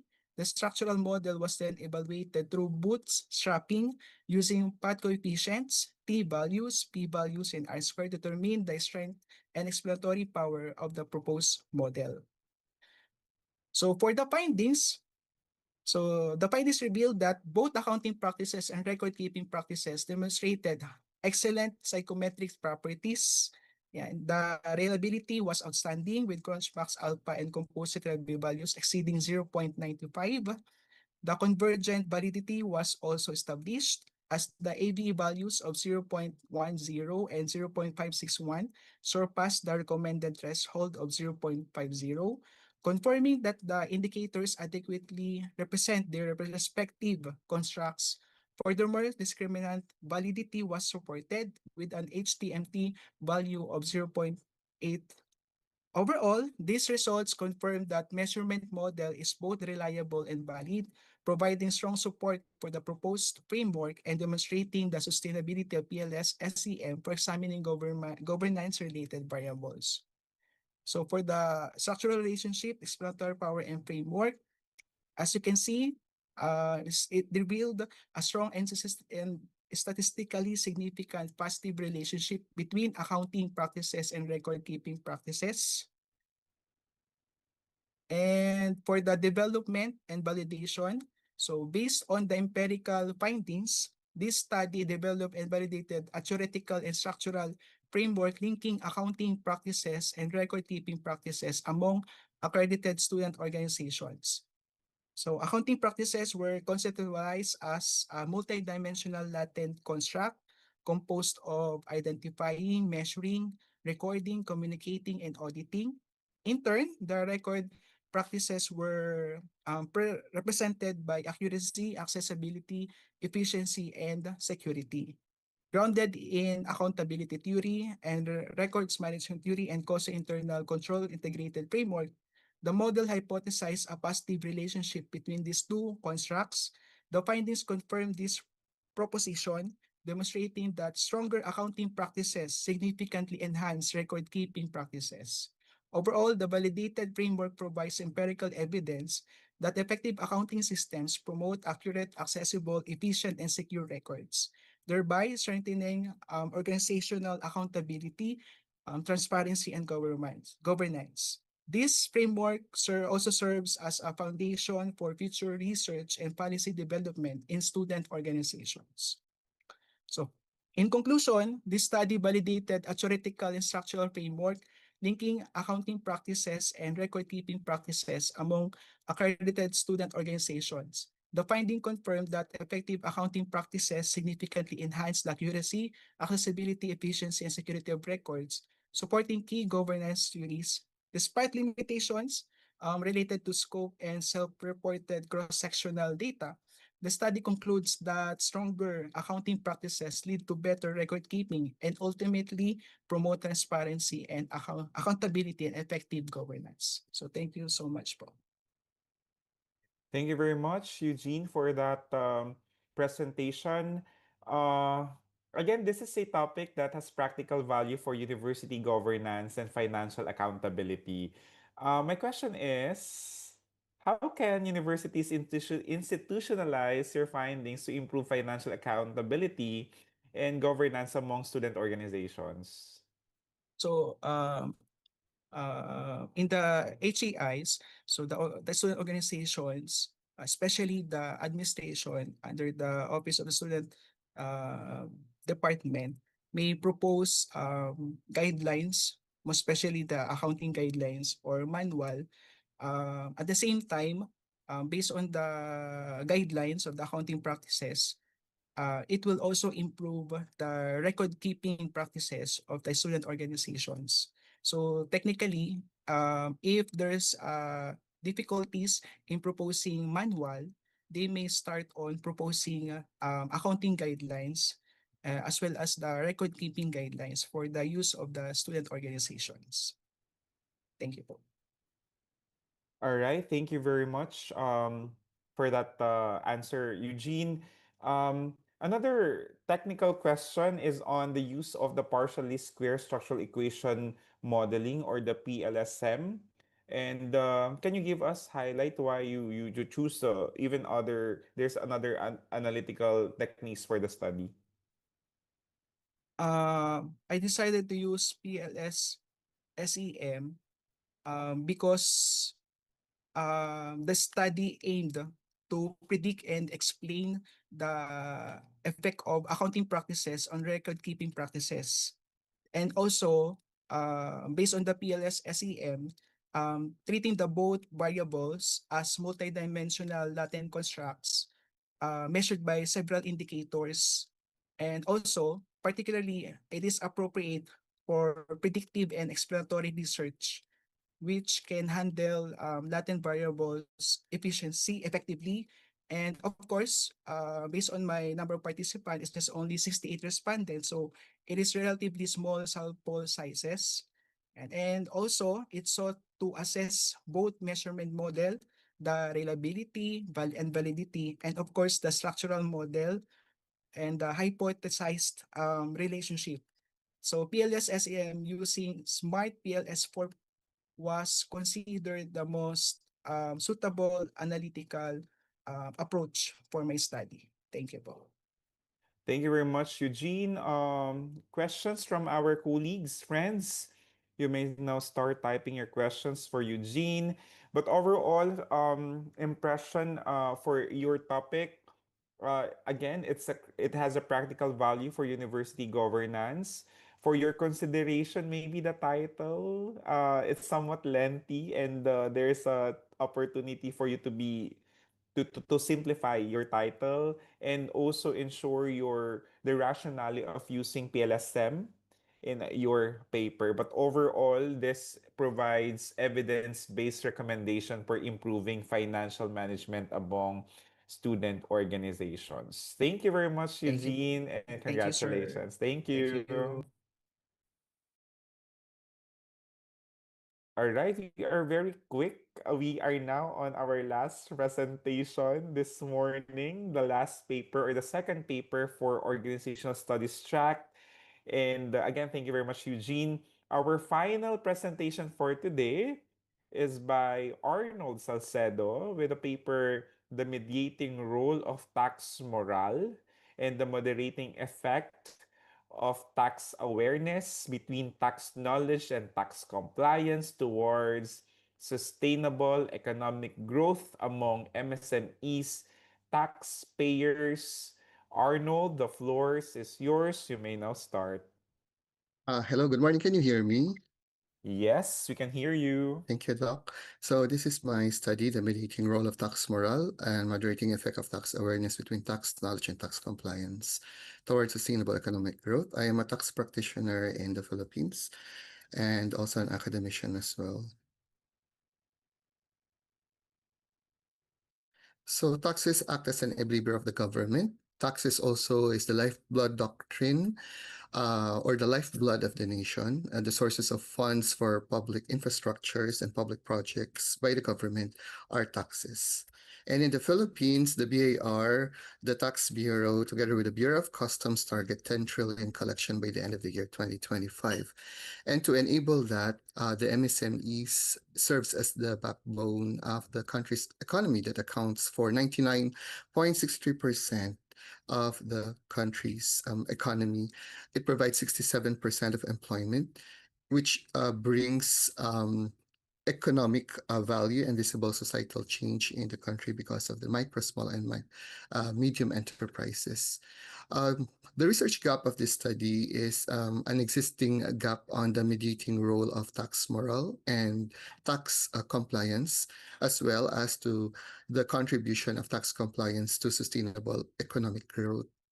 So therefore, this study aims to address those research gaps of linking the identified tax compliance or other tax determinants towards sustainable economic growth among selected MSMEs in Angeles City, a city in Central Luzon in the Philippines. So for some of the RRL, we have here the definition of tax knowledge, which involves the understanding of tax laws, obligation, and processes, and also indicate a positive effect on compliance intentions. That is according to Sumule and Arawati in 2023, while tax moral is the internal motivation to pay taxes. So tax moral is more on inherent or innate, and it is influenced by social and psychological factors according to UBILA 2024, while tax compliance plays a pivotal role in sustainable economic growth. That's according to Agendari and Firiyani 2023. These are the hypotheses that were set and tested in the study: whether tax knowledge directly influences tax moral, tax knowledge directly influences tax compliance, if tax moral directly influences tax compliance, and whether tax moral acts as a mediator towards the direct influence of tax knowledge on tax compliance, and if tax awareness significantly moderates the direct influence of tax knowledge on tax compliance. All of these hypotheses with the respondents among selected micro, small, and medium enterprises taxpayers in Angeles City, Pampanga. This study therefore aims to determine a level of tax knowledge and tax compliance, and how do tax moral and tax awareness mediate and moderate, respectively, the relationship or the influence of tax knowledge on tax compliance among the selected local participants. So these are the sub-problems. I tried to assess the current level of the key constructs and also check on the influence of the constructs to tax moral, tax compliance, and also checked on the mediating effect of tax moral on the influence of tax knowledge on tax compliance, and also if tax awareness acts as a moderator on the influence of tax knowledge to tax compliance. My theoretical framework is based on the SDG taxation framework. It is grounded on the United Nations Development Program, which helps understand the specific linkage of tax system of the country and its taxpayers to a specific target indicator of sustainable economic growth and compliance. And this is the conceptual framework of the study. It has six hypotheses that were tested, including a test on the mediating and moderating role of tax moral and tax awareness, respectively. The methods, PLSM, it made use of PLSM, smart PLSM. It is also causal predictive. It used purposive sampling method. For the sufficiency of sample size, I use gamma exponential and inverse square root methods to check while adopting instruments that pass psychometric properties using a 4-point Likert scale. This is the sample size, 104 taxpayers. It also has this inclusion and exclusion criteria. The respondents should be registered in the Department of Trade and Industry in Pampanga and registered in the Tax Bureau in Angeles City, Pampanga. So this is the minimum number of participants. It should be between 103 to 117. I was able to gather 104 respondents from the identified taxpayers, owners, and managers of registered business. This is the profile of the respondents. Most of the respondents are sole proprietorship, small enterprises with years of operations equally distributed, and most coming from the industry of service. This is the psychometric property of the results, the validity and reliability test. It passed the validity and reliability, particularly Cronbach Alpha and composite reliability test. This is the summary of mean ratings, which shows strong agreement on some of the positive statements on tax knowledge, tax morale, tax compliance, tax awareness, and tax contribution to sustainable economic growth. But to further test the contribution of each constructs, Smart PLSM was used. So these are the quality indices test, discriminant validity for Larker criterion passed, and it also passed the discriminant validity test, heterotrait monotrait criterion, also the full collinearity test and effect sizes. And these are the path coefficients. So among the hypotheses, uh, 4 out of 6 have significant interpretation, meaning this hypothesis have significant influence. Or if in terms of mediation, tax morale has a significant mediating effect. However, tax awareness has no moderating or no significant moderating effect on the influence of tax knowledge and to tax compliance. This is the summary of the path coefficients together with the beta and also the effect size. And out of the 6 hypotheses, 4 were accepted and 2 were rejected. This is the PLS path model using the PLS with the use of the Smart PLSM version 4.0. And jumping to the discussion, this study shows and validates some of the related literature wherein tax knowledge significantly and directly influences tax morale. It also gives practical weight to the arguments of authors such as Lesma and Cyril 2015, in which they posited that tax literacy initiatives where taxpayers acquire fundamental knowledge serves as a primary mechanism to elevate previous low tax morale. Also, tax morale significantly influence tax compliance. So meaning the the higher the morality that a taxpayer possesses, meaning they know what is right from wrong from filing taxes. This is more innate, more inherent to a person. So it depends on the person. So there's a tendency to comply more on the tax requirements set by the law or the government. And tax compliance also contributes significantly to sustainable economic growth. This also supports the study of APA 2023 and ECA 2023, and also validates Akintobi 2022 and Agendari and Fitrayan 2023, that really tax compliance is very important to achieve the sustainability of government projects because it provides the funding for tax government projects, the lifeblood of the government of the Philippines.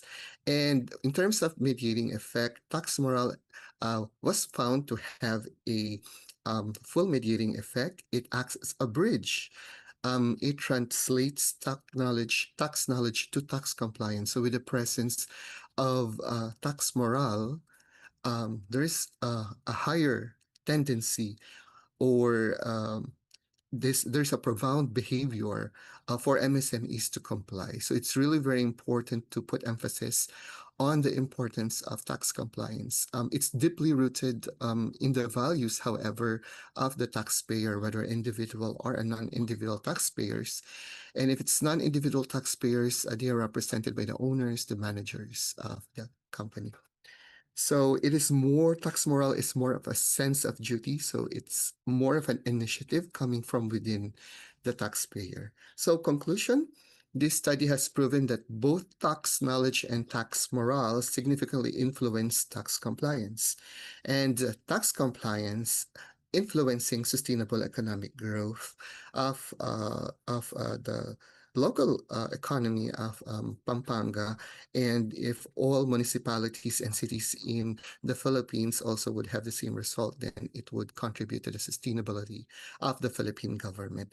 Of course, without discounting the fact of the mediating role of tax morale towards achieving tax compliance. So it's very important that the younger generations also, we teach them about the importance of complying with taxes because it's one way to help the government, the Philippine government. And also, one of the important highlights is that technical knowledge or technical tax proficiency is not enough. So knowledge is not enough without tax morale. So there is an innate psychological or ethical motivation towards tax compliance. So no matter how good our government is, government in the Indonesia or in any of the ASEAN countries participating here or in the Philippines, but if the taxpayer has low morality or does not observe tax compliance, even possessing high technical knowledge is not enough. Tax compliance is a vital driver of sustainable economic growth. And if everyone, taxpayers, will actively participate in the tax system with high tax morale, it makes businesses legit and essentially providing local and national economic stability. Recommendations for the Tax Bureau in the Philippines is for it to shift since there are a lot of tax laws, but it's really very important to build trust to the government. So trust building is very important. And that's also one way to enhance tax morale.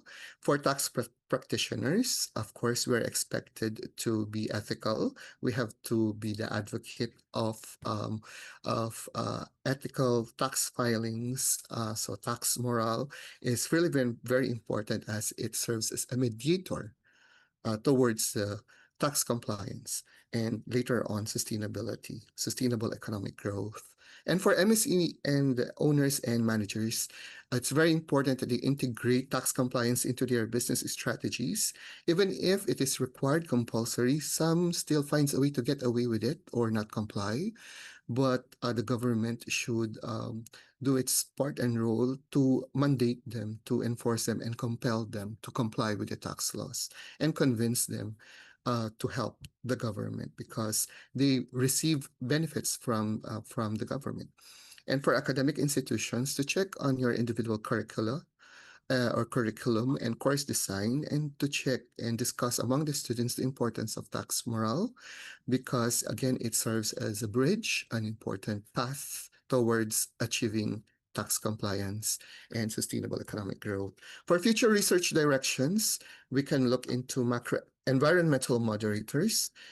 We can check if there is a perceived government corruption, could be a construct or a variable in the study, the quality of public services and political trust, because in the Philippines, government trust is an issue, and I know in every country we have these issues, and taxation really plays a pivotal role. Longitudinal studies instead of cross-sectional studies can capture nuances among political administrations, particularly in the Philippines, because by 2028 we'll be having a new president again and a new administration to collect taxes. Other graphic areas, such as findings in other localized cities or regions, or if not, in the ASEAN, and also other developing studies that will include the role of digitalization or artificial intelligence, which may act as not as a mediator, but also a moderator in the study. These are my references. Thank you very much for listening. Terima kasih. Maraming salamat po. All right. Thank you very much, Arnold, for that presentation. Well, overall, the topic is timely and policy relevant. That's one thing. And the conceptual model is sophisticated, combining mediation and moderating effect. We have here questions from our participants, friends, colleagues. What challenges do MSMEs face in tax compliance? Uh, One of which is digitalization. It's still a thing to make taxes collection more efficient because in the Philippines, there is still an option to file taxes manually.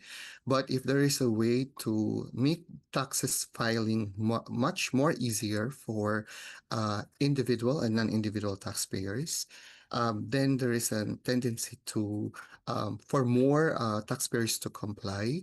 It is an issue. Some taxpayers even quit their businesses. They shut down their business because simply because of when they didn't comply, they get to receive a lot of penalties.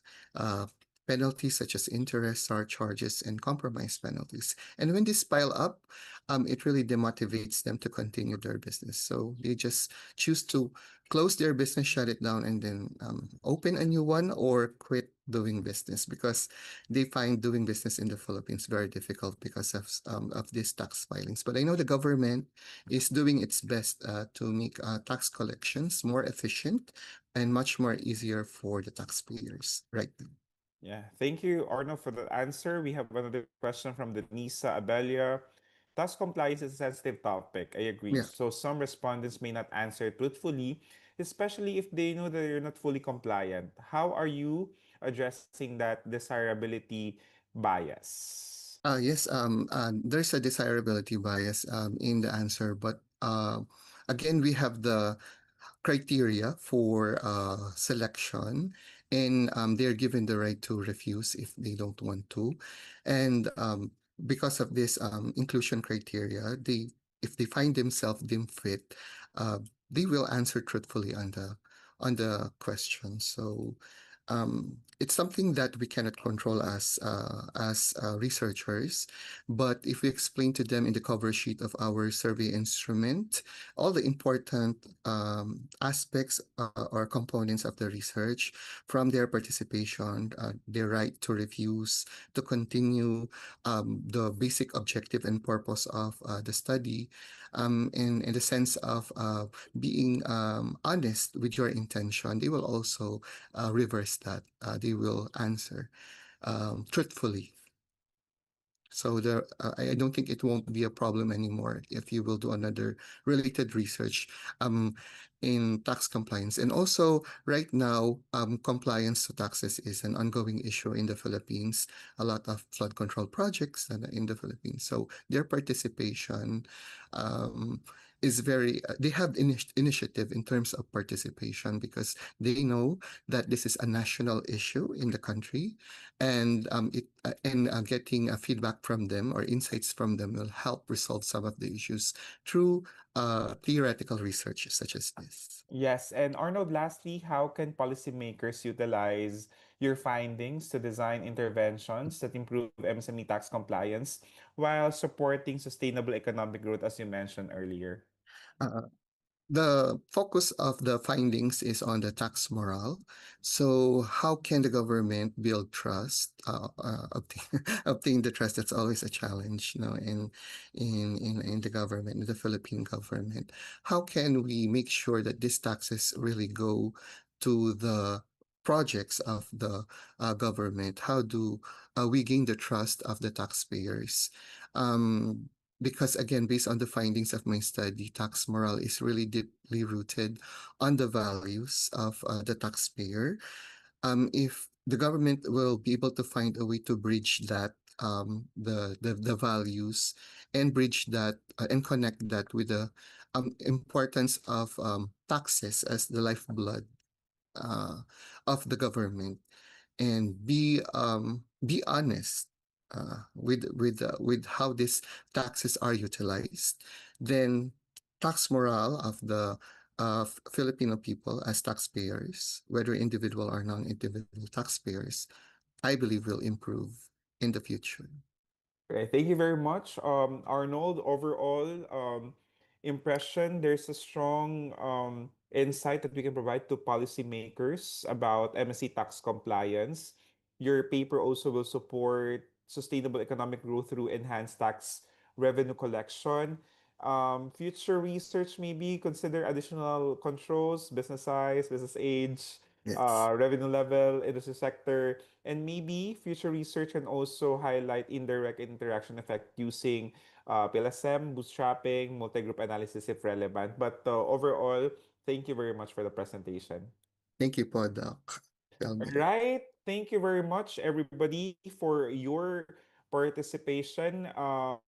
We have amazing paper presentations this morning. Excellent presentation, good, perfect questions. And that brings us to end the final presentation. I want to extend my deepest appreciation to all our presenters, Rama, Kwang, Megan, Eugene, and Arnold. Recording stopped. Congratulations. I'm so proud of everybody for sharing your valuable research with us today. Thank you also Recording in for our progress. audience for your active participation and your great questions. And this is just only the beginning of your research journey through the synergy. Enjoy the rest of the conference. This session is now officially closed. May I request Fina? Fina, where are you? Thank you very much. Yes, Prof. Yeah, thank you very much for the great session from Professor Monster, and also thank you to all the presenters who already presented their papers. So after this, we would like to move on to the certificate of presentation distribution, Prof. So moving on to the next agenda is the distribution of the e-certificate for presentation for all the presenters. So please welcome again Professor Monsur to congratulate and give the e-certificate to all presenters All that right. already shown their best effort in presenting their papers. Thank you very much, Fina. At this point, we are now on our certificate of presentation. Again, we are so proud of everybody presenting their paper, their insight, valuable insight. All right, let's start with the certificate of presentation. Next slide, please.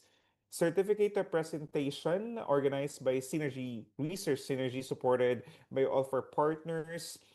This certificate is awarded to Rama Shabrina, Telkom Indonesia, for the manuscript entitled Supply Chain Strategic Fit Analysis of Digital Product Antares Easy of PT Telkom Indonesia, presented at 11th International Conference on Management Studies and Social Sciences, 11th MASOS International Conference Virtual, given today, signed by the conference chair, Dr. Monia C., and the founder and CEO of the Research Security Foundation. Once again, certificate of presentation is awarded to Rama Shabrina. Thank you very much. Another certificate of presentation is also awarded to Quang Nguyen Phong of FPT University, FPT Education Vietnam, for the manuscript entitled Household Businesses Intention to Choose Digital Payment in Clean Agriculture Product Transaction in Mekong Delta, Vietnam, presented at 11th International Conference on Management Studies and Social Sciences, signed by our conference chair. Congratulations, Quang Nguyen Phong. Congratulations. Good job for today. Another certificate of presentation is awarded to Megan Corpus from Mindanao State University Iligan Institute of Technology for your manuscript entitled From Behavioral Drivers to Circular Consumption and Integrated TPB-CBBE Approach to Food MSME Consumer Behavior, presented at the 11th International Conference on Management Studies and Social Sciences, signed by our conference chair and the founder, CEO, Research Synergy Foundation. Congratulations, Megan Carfus of MSU Iligan Institute of Technology. Thank you very much. Good job. Another certificate of presentation is awarded to Eugene Balindan of Camarines Norte State College for the manuscript entitled Accounting and Record Keeping Practices Among Accredited Student Organization, APLSM, Analysis of Multi-Dimensional Constructs and Structural Relationship, presented at 11th International Conference on Management Studies and Social Sciences, signed by our conference chair and the founder of CEO of Research Synergy Foundation. Congratulations once again, Eugene Balindan of Camarines Norte State College. Thank you very much. And to our last presenter, certificate of presentation is awarded to Arnold Salcedo of Holy Angel University, Angeles City, Philippines, with the title Mediating Role of Tax Morale and the Moderating Effect of Tax Awareness Between Tax Knowledge and Tax Compliance Towards Sustainable Economic Growth Among MSME Taxpayers, presented at the 11th International Conference on Management Studies and Social Sciences, signed by the conference chair of 11 MASOS and the founder and CEO of the Research Synergy Foundation. Once again, congratulations, Arnold Salcedo of Holy Angel University, Angeles City, Philippines. Right, and again, congratulations, everybody. Good job. And we are very proud of everybody. Fina? Yeah, thank you very much, Professor Mansur, for delivering the e-certificate to all presenters. And once again, congratulations to all presenters who already present their paper. All of you already done a really good job. And also thank you to all the audiences and participants who already participated and actively involved in giving the question, comment, feedback, and even suggestion to the presenters. Your active participation and contribution in the scientific forum of the 11th MASOS is highly appreciated. So next, before we continue to the next agenda of the 11th MASOS, let us have an e-group virtual conference photo session in this academic online presentation in this main room. So for all participants,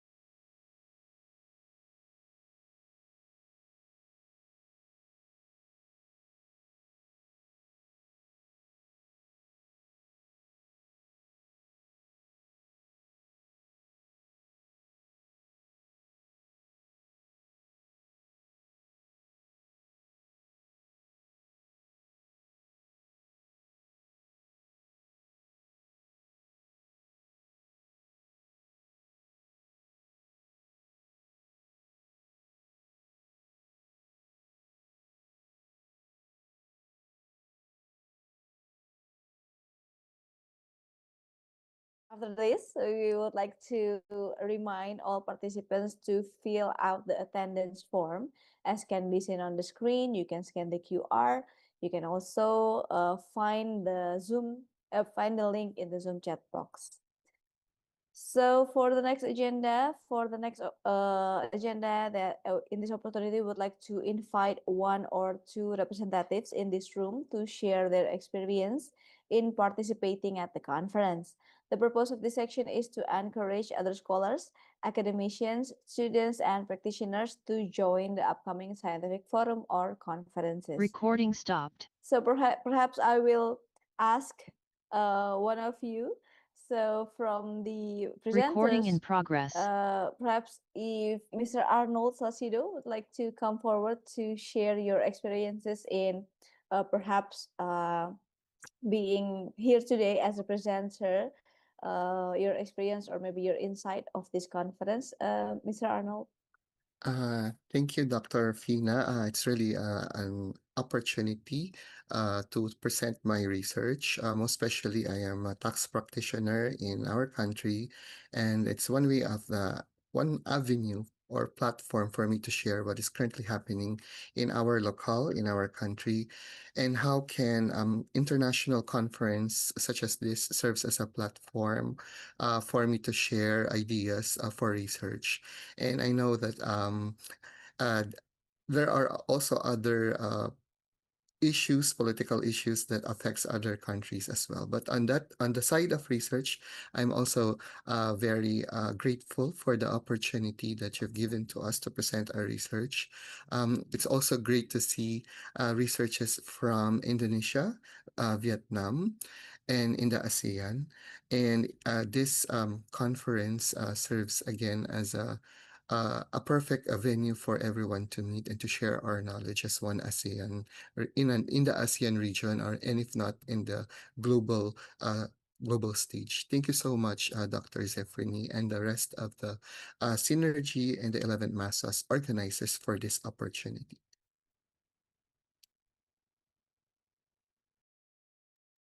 Yeah, thank you, Mr. Arnold, for your insight, and we also hope to see you more in our agenda or conference or even workshops in the future. So maybe another more, we have participants from Vietnam. Maybe if Mr. Quang Nguyen Phuong would like to come forward and then share also your experiences in submitting to this conference and also your comment or maybe feedback for this conference, Mr. Quang. Thank you so much for your question. in my opinion, I think this conference is very helpful for people when they research about the subject, especially in Vietnam and Mekong Delta. I think that in the future it's very powerful for researchers for research and show the idea and presentation in the world. Thank you so much. Thank you. Yes, thank you, Mr. Kwang, for your comment. And we're really glad that we have gathered here from several countries today in this 11th MASOS. So thank you very much for all the participations for this conference. So for now, I would like to remind to all the participants to fill out the feedback form as can be seen on the screen.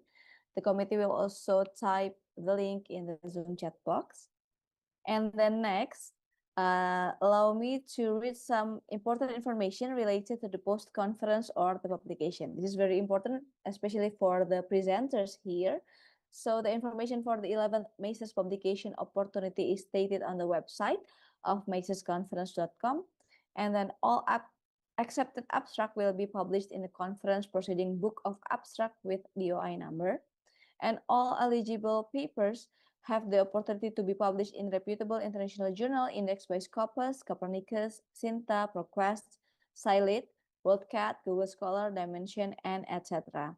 Terms and conditions apply, selected by scientific, editorial, and reviewer committee. So once again, please pay attention to the timeline. It's day +7 from now, so you can all upload your full paper to their account at researchenergysystem.com under the menu of conference day, and then click upload full paper. And then your full paper will undergo the scientific review process to determine your journal recommendation for publication. And once you get the journal recommendation, you can send us the consent letter so that we can process your paper to be published in reputable international journal, indexed by Scopus, Cinta, Copernicus, ASHI, Google Scholar, and etc. Terms and conditions applied, selected by scientific, editorial, and reviewer committee. So furthermore, the committee of the 11th MASOS is committed to give added value for all conference participants by providing the forum for discussion in the global research ecosystem community platform. So by joining this community platform, you will gain more benefit and you can interact, connect, and do research collaboration ahead between members. So please visit globalresearchecosystem.com or scan the QR code on the screen. So thank you for your attention and participations.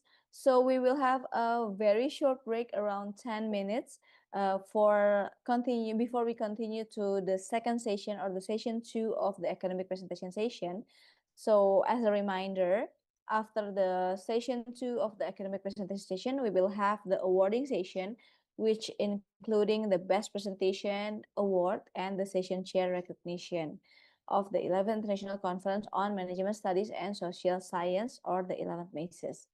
So we hope that the first session of the academic presentation session today has bring new perspective, new ideas, or even new collaboration of research ahead.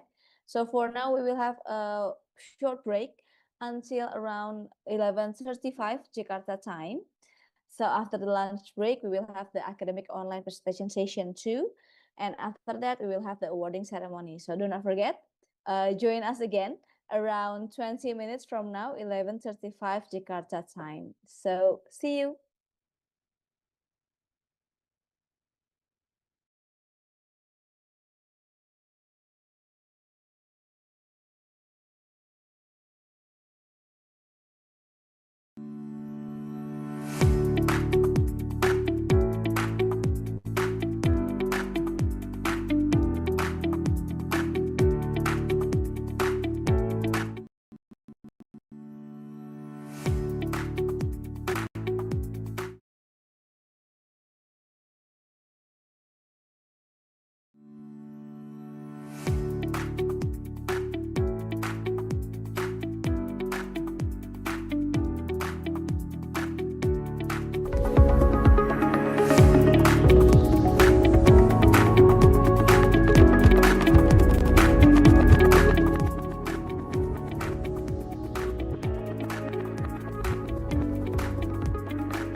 afternoon, ladies and gentlemen. It's being a great honor for us on behalf of the International Conference on Management Studies and Social Sciences, or 11th MASOS. Welcome back to the conference today. So right now we are going to have the academic online presentation session 2, but before we are going to the academic online presentation session, please kindly fill the conference attendance form in the link. You may scan the QR code shown on the screen, or you can also find the link in the Zoom chat box. So all participants who will be presenting and attending the session, please be ready. And for today's session, in the session 2, we will have Dr. Alam Zeb Hatak from Ikra National University, Peshawar, Pakistan, as the session chair. And in this main room will consist of the track psychology, education, consumer behavior, and halal studies. But before Dr. Alam chairing the session, allow me to read his profile first. Dr. Alam holds a PhD in psychology from the International Islamic University, Islamabad, where his doctoral research examined the social behavior and its outcome among rescue workers, with a focus on social and emotional competence. With over 15 years of experience spanning academia, emergency rescue services, and applied research, he brings a rare interdisciplinary depth to his scholarly work. He is a prolific researcher with publication in Q1 and Q2 indexed international journals, an age index of 11 on Google Scholars, and more than 300 citations reflecting his growing global academic footprint. His research interests span occupational psychology, substance use disorder, mental health, and behavioral interventions, with active MPhil supervision and ongoing contribution as a reviewer for over 20 national and international journals, having more than 80 verified peer review record on Web of Science. Dr. Alam has previously chaired sessions at multiple international conferences, including virtual conferences organized by Universitas Pancasila, Research Study Foundation, and institutions in Jakarta, demonstrating his experience in facilitating high-level academic discourse.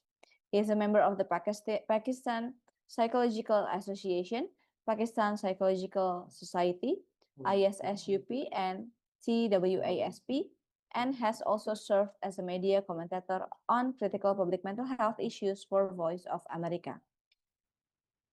So thank you, Dr. Alam, for your support in this conference and for being with us today. So from now onwards, I will pass the session to be led by you. So please welcome Dr. Alam.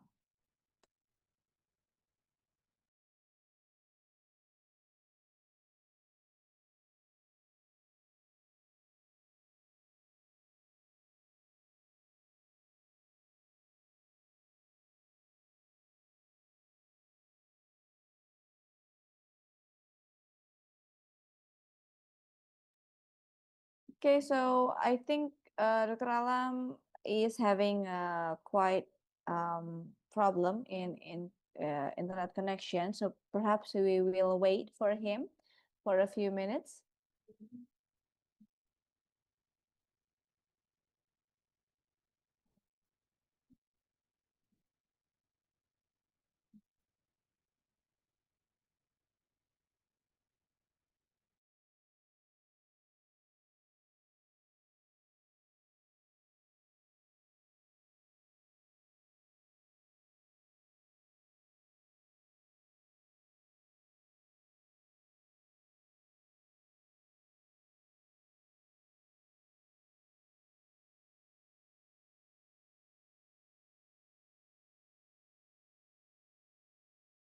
Okay, while waiting for Dr. Alam to join us again in the sessions, currently we are contacting him while he is just okay. We have Dr. Alam again right now. So perhaps you are going to give some information first about the. Okay, good afternoon, Dr. Alam.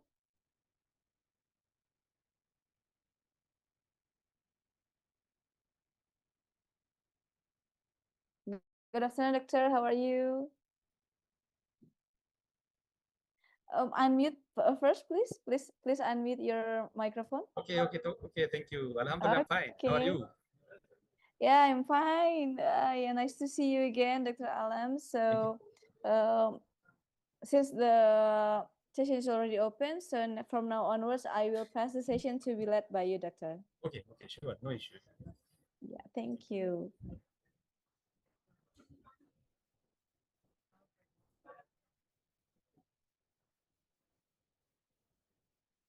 Yeah, perhaps you can read the guidelines first for the presenters.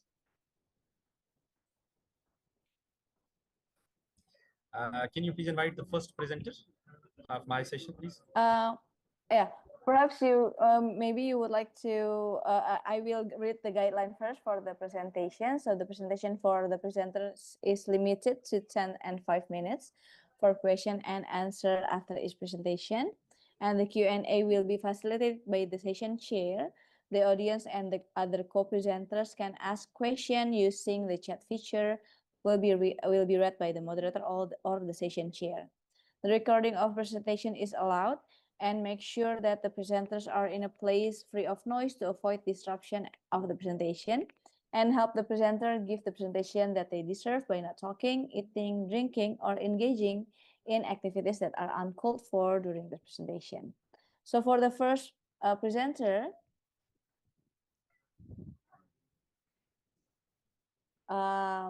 Professor Severin Hornung, with the title of the research is Dialectics of Critical Applied Psychology, Structural Analysis, and Epistemological Critique. Please welcome. Thank you. I welcome Hanai to start your presentation, please. Hello, thank you very much. I hope you can hear me well and you can see my slides. Yes, you can share, please, your screen. Can you see my slides moving? Yes, it's visible now. Okay. Thank you. Perfect. Thank you so much. I really appreciate being able to talk to you today. Actually, the first time I attended the MASOS conference was in 2001. It was the sixth, and I'm happy to talk to you about some updates that have been happening in our field in applied psychology, critical applied psychology, and of course, I'm especially happy that the chair is from the field of psychology, so I'm sure you can appreciate some of the developments that I will present to you. And of course, I have too much material, so I will have to go through this very fast. And if my time is run out, please feel free to cut me off.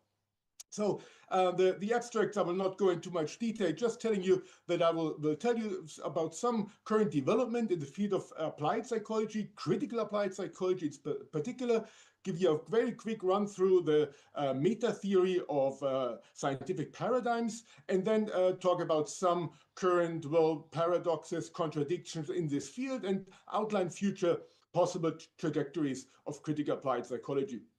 So one core term is that of paradigms, and some of you may be familiar with the Thomas Kuhn, the structure of scientific paradigms. We talk about this in the frameworks shared by scholars that organize accepted assumptions, theories, models, concepts, conventions. And there's this classic little book by Burrell and Morgan, and they distinguish two dimensions: theories of society focusing on harmony, order, and regulation, versus conflict and radical change, and the theories of social science is concerned with objective or subjective realities. And this is basically their matrix, right? And you see that the critical paradigm, the critical structures paradigm, would see social reality as objective and focus on radical change and conflict in societies. And now this has been reworked by Dietz in a little bit different manner. He talks about postmodern studies, critical studies, normative or post-positive studies, and basically introducing the distinction whether the origin of problems is emergent or local or given a priori, or what he calls elite. We can also think about paradigms in the sense of ontology, epistemology, and axiology, basically what is, how can we know, and why do we do research? What are the values? And if you look at the critical paradigm, it believes there's an objective reality which is based on power differences and exploitation. The epistemology is theory-based, dialectic critique, and the goal is transformation or emancipation. You may be familiar with this in employment relation. There are also these different frameworks to talk about the employment relationship, like egoist, based on economics, unitarist, basically management knows what's best, human resource management, pluralist, organizations are system of negotiated order, and this critical structural Marxist theme or framework that believes there is structural antagonism between workers and investors or the management, and there are power struggles over the labor process, right? And so in this context, critical work organization psychology has developed as a part of influenced by these different streams, both within psychology and interdisciplinary, and has developed in the last few years in a stream of conferences, papers, but also like a recent handbook. And here are some examples. So basically, critical applied psychology believes the core is that psychology, work and organization psychology, has to be more socio-ecologically, environmentally, socially responsible, prioritize dignity, freedom of right of people, and criticizes the mainstream, often being too positivist, too individualistic, too managerialistic, and too not enough based on ethics and morals, right?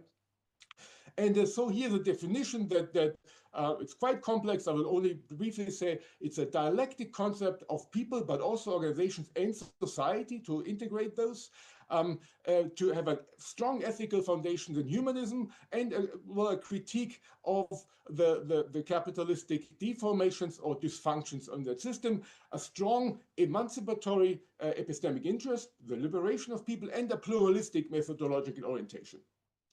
Now, what is developed or turned out is that this field of organizational psychology seems a little bit too constrained. It's too much cut off from other areas of psychology and social science. So my proposition today is that we have to come from critical organizational psychology to critical applied psychology, integrating those fields of political, environmental, educational, community psychology, health psychology, clinical psychology, but also those adjacent fields of social science, such as sociology, human geography, political science, economics, pedagogy, anthropology, and of course, management studies. So get to the shared uniting features of critical social sciences that are stronger than the disciplinary differences. So come to an interdisciplinary approach. And if you want to categorize this, I would say it's socio-critical. It draws on critical theories of society. It's dialectical, that it means it focuses also on historically developed conflicts. It's deconstructing in the sense that it doesn't accept the superficial explanation, but always tries to look beyond the obvious or the given explanation. So it's ideology critical. It's self-reflective in the sense that it always asks also how our own position influences our research, but especially how power structures influence research. It's emancipatory in the sense that it seeks the emancipation of people, alternative goals rather than those rooted in profit and performance. And it's radical humanist. It focuses on human dignity and socio-moral development. Now, we can also here do a force field analysis based on Kurt Lewin. You can see these forces that are at action here that are internally, we could call it centrifugal forces, and externally centripetal forces. And we can also distinguish those by being paradigmatic, that means substantive. So, for example, tension between structuralist and post-structuralist movements, but also political in terms of, and that's also a reality of research, right? Everything is political, research is political, power struggles within the critical paradigm, but also outside. So basically, for example, pressure for resources, publication opportunities, funding, career advancement, and so on. And of course, an incompatibility between the mainstream and the critical paradigm, as I said, with a lot of criticism of the later. So you could do the structure analysis between these external internal stabilizing forces and those disintegrating forces. For example, a strong grounding in social theory on the one hand is a stabilizing force, on the other hand, an increasing clash or conflict with the mainstream may be disintegrative. Then what they call a pseudo-antagonistic power dependence relation with the mainstream regarding resources, for example, maybe a disintegrating forces, but then political cohesion within the paradigm can also maybe overcome this. And now also You may have heard of this iron law of oligarchy, the idea that alternative and social movements within an autocratic or a hyper-competitive market system always have problems adapting and actually may have experience these degenerating tendencies. These I would call them pragmatic paradoxes are also outlined a little bit here. The inclusion, exclusion, who do we want to include in the movement, whereas who are, you risk kind of internal alignment, where there's diversity, but also delusion, continuity, where there's disruption, so reproduction of existing structures, where they're trying to create a counter-hegemony. Reform versus transformation, you may be familiar with these terms of micro and macro emancipation, small steps towards a goal, incremental change or radical change, and the idea of recognition on prefiguration. Do we focus the results or do we focus on the process? So these, well, can be outlined a little bit more in detail, but the question is, do we reproduce existing structures or can we create actually something new? So this already brings me to the end of my presentation. The question is, how will the critical paradigm advance? What is the future? And of course, there are different scenarios. It could become largely independent and incommensurate from the mainstream, which is what critical management studies has done. It could also dissolve and transform the mainstream from within. Criticalizing is a term here. Also, it could be collapse and be reintegrated in the functional mainstream, ceasing to exist, or it could fragment into several more or less critical sub-paradigms, which is kind of the previous state a few years ago.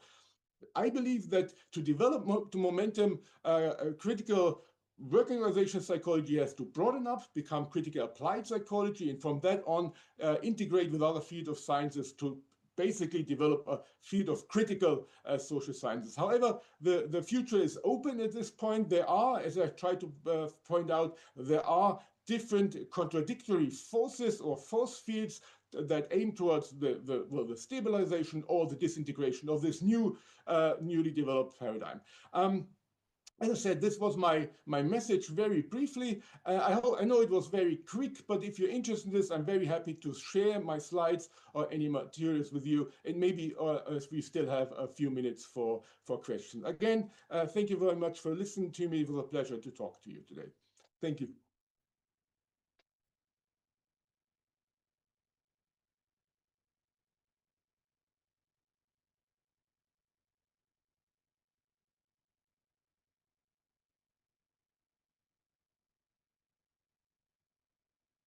Perhaps if there are no questions from the participants, maybe if Dr. Alam would like to ask or discuss something with Dr. Shafrin.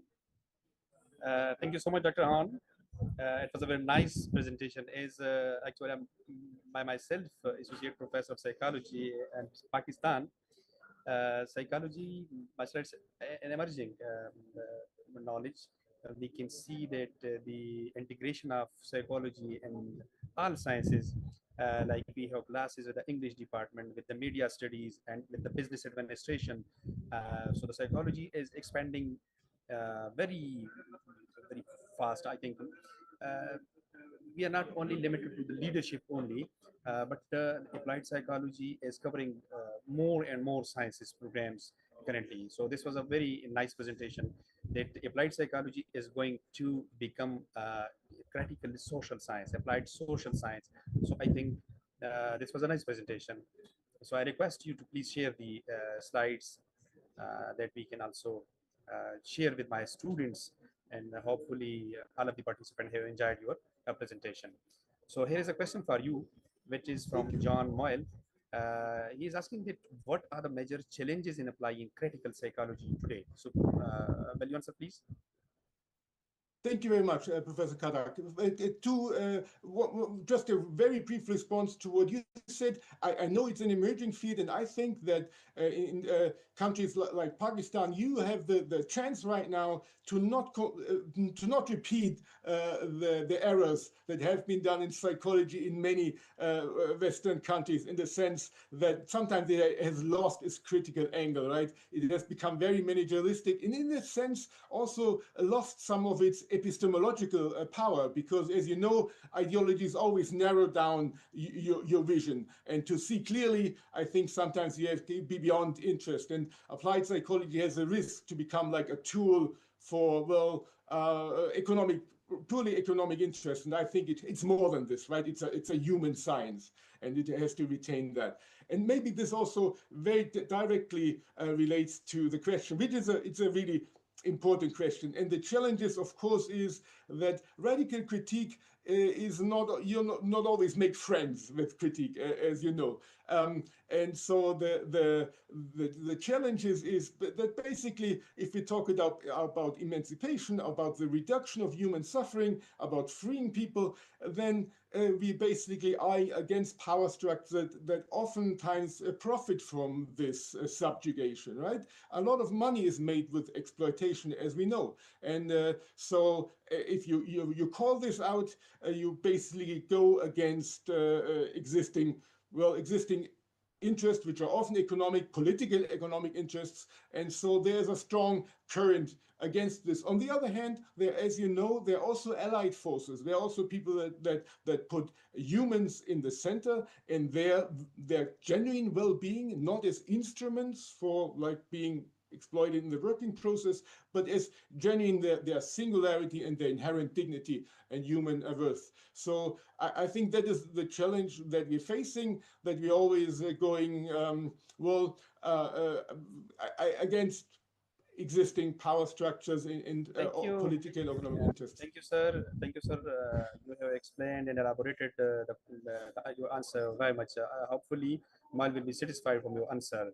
So it's the end of your presentation, and also we have finished the question answer session also. So thank you very much for coming and for sharing such a wonderful insights from critical applied psychology, which is closely related to my field. Alhamdulillah, I enjoyed very much. So thank you so much. Thank you again. I will request the second presenter, which is Shiri. So I request Shiri, if she is here, so please come and start your presentation.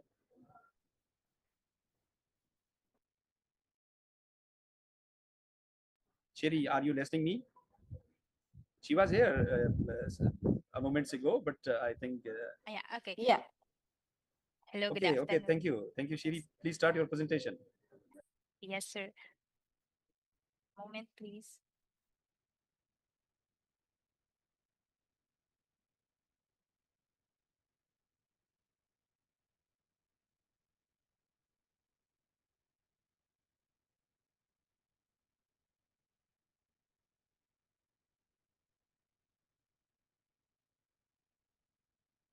Okay, good afternoon to our session chair, Dr. Katak, to the conference organizers, my fellow research presenters and participants.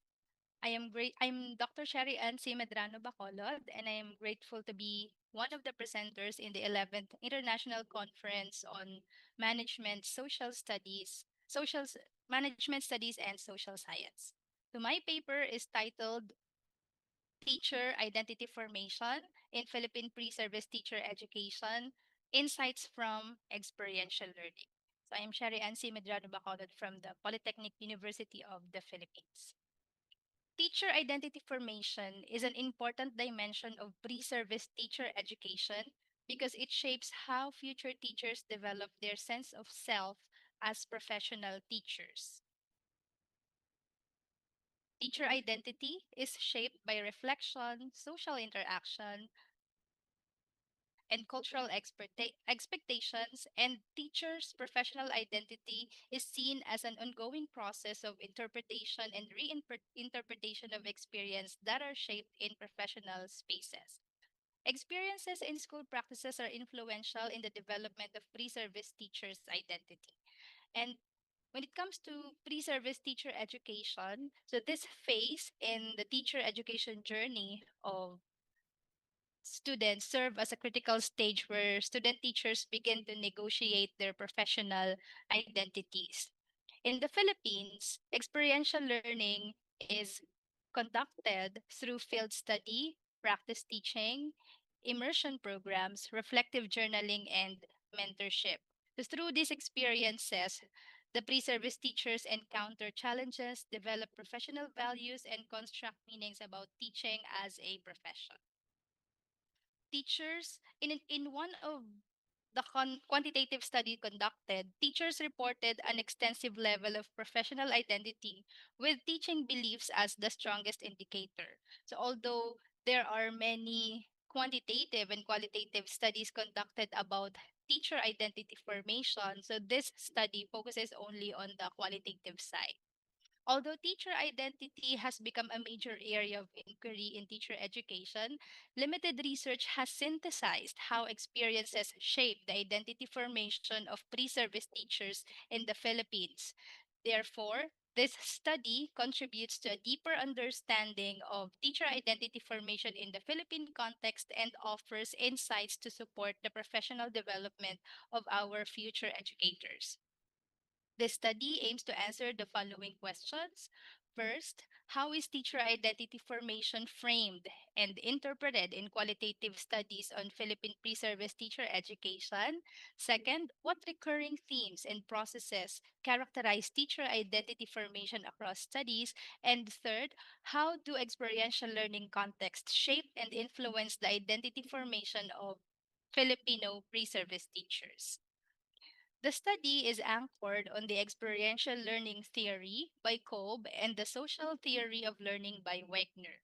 The first theory posits that learning occurs through a cyclical process involving concrete experience, while the second theory views identity as socially constructed through participation in communities of practice. And for the conceptual framework of the study, it will put together all the experiential learning activities as reflected in the qualitative studies gathered from different databases in order to form the process of identity formation and to identify emergent teacher identity themes.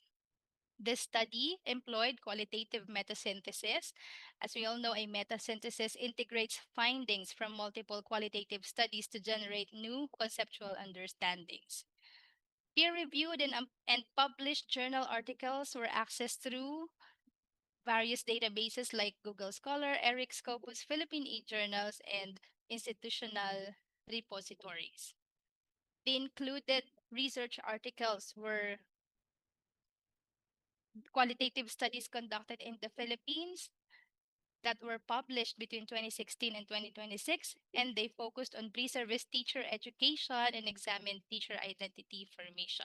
The exclusion and inclusion criteria was employed in order to identify which studies really relate to the study being conducted. A Prisma guided systematic search was conducted, and from the 85 identified records through databases search, 18 studies met the standard criteria. And the quality of the included studies was assessed using the CAPS qualitative research checklist. Thematic synthesis was employed involving coding of findings, development of descriptive themes, and generation of analytical themes. And the ethical considerations of this study focused on proper citation and accurate representation of findings. For the results of the study, number one, the study reveals that teacher identity formation among Filipino pre-service teachers is a dynamic, relational, and context-dependent process of professional becoming. Teacher identity develops as pre-service teachers move from imagining themselves as future teachers to engaging in authentic teaching responsibilities. For the second findings, the study synthesized six emerging identity themes of teacher identity formation among Filipino pre-service teachers. These six themes are, okay, first, the identity themes are first, pre-service teachers develop professional identities through authentic classroom experiences, such as observation, lesson planning, teaching demonstrations, and practice teaching. Second, mentorship, feedback, and institutional support influence confidence, competence, and professional self-understanding. Third, emotional experiences, including anxiety and self doubt, are part of the identity formation process and can contribute to resilience when adequately supported. Fourth, pre-service teachers develop agency by adapting teaching practices to learner needs and classroom realities. And fifth, particularly experiential learning strengthens professional beliefs and values, particularly empathy, responsibility, inclusivity, and learner centeredness. For the last identified theme, a sense of belonging in teaching communities validates and strengthens the emerging teacher identity of pre-service teachers. For the third findings, experiential learning is seen as a transformative professional space where pre-service teachers negotiate beliefs, manage emotions, develop agency, form relationships, and construct a sense of themselves as future teachers. Teacher identity formation in Philippine pre-service teacher education is deeply influenced by experiential learning context. And for the study's conclusions, teacher identity formation is an ongoing process of becoming that develops through experience, reflection, interaction, and participation. And experiential learning is not only a means of complying with curricular requirements, but also a critical space for professional identity development of pre service teachers. And with this, the study recommends designing experiential and reflective learning opportunities that support professional identity formation among future Filipino teachers. And future research work may compare identity formation across teacher education specializations. So that's the result of my study. Here are some of my references. Okay, thank you very much. And thank you very much, everyone.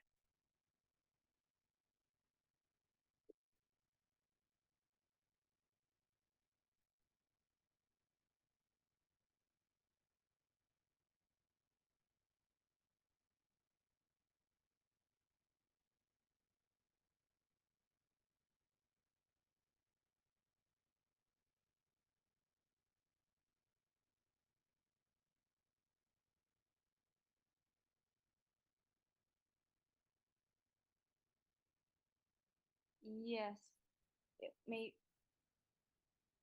maybe because we don't have any question first. We don't have any question from the participants. Perhaps Dr. Alan can give some question or maybe insight for Ms. Sherry Ann. Thank you, Shri. It was a nice presentation.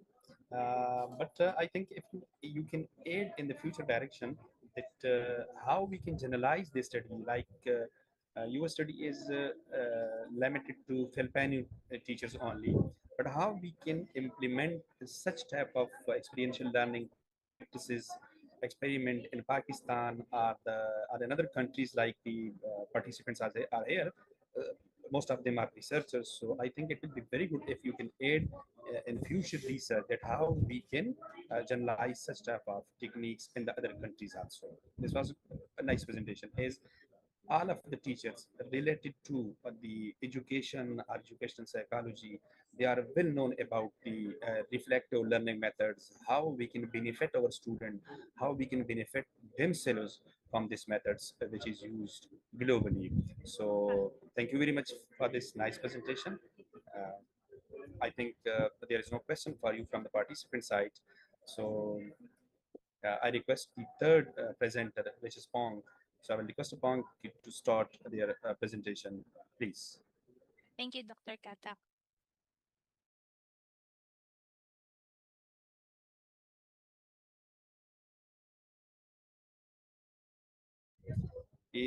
I request again from Pong, which is the third presenter. He is here. So please start your presentation.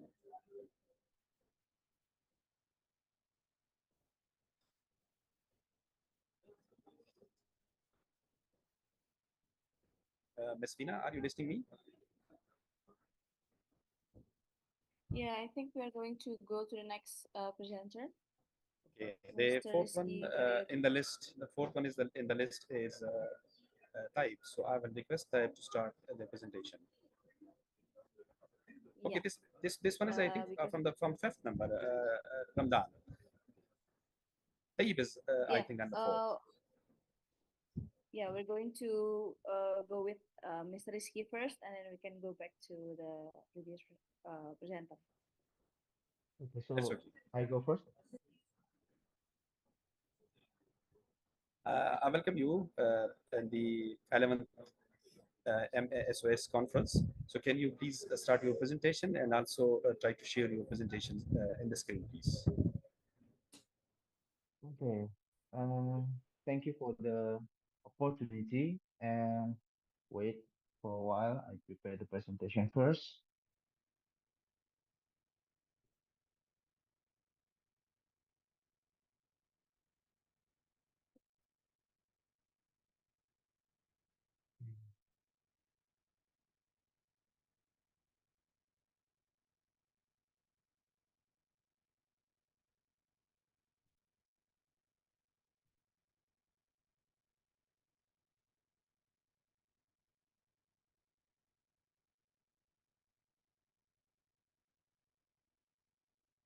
Okay, can you see Dr. Alam, my share screen? Yes, it's visible, Ramdan. Please continue. Okay. Thank you for the uh, opportunity. Wait for a while. Wait, wait. I get a bad connection for. Sorry.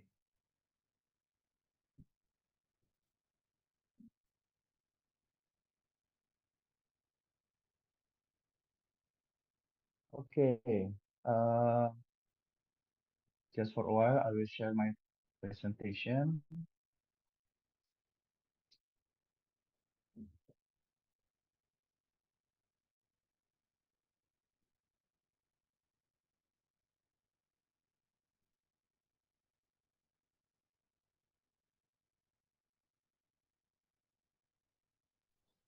Mr. Uh, Rizky, Ramdan, please start your presentation. do you want Okay. us to share the slide for you? Okay.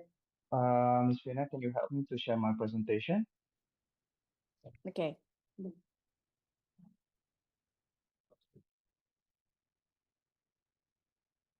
Okay.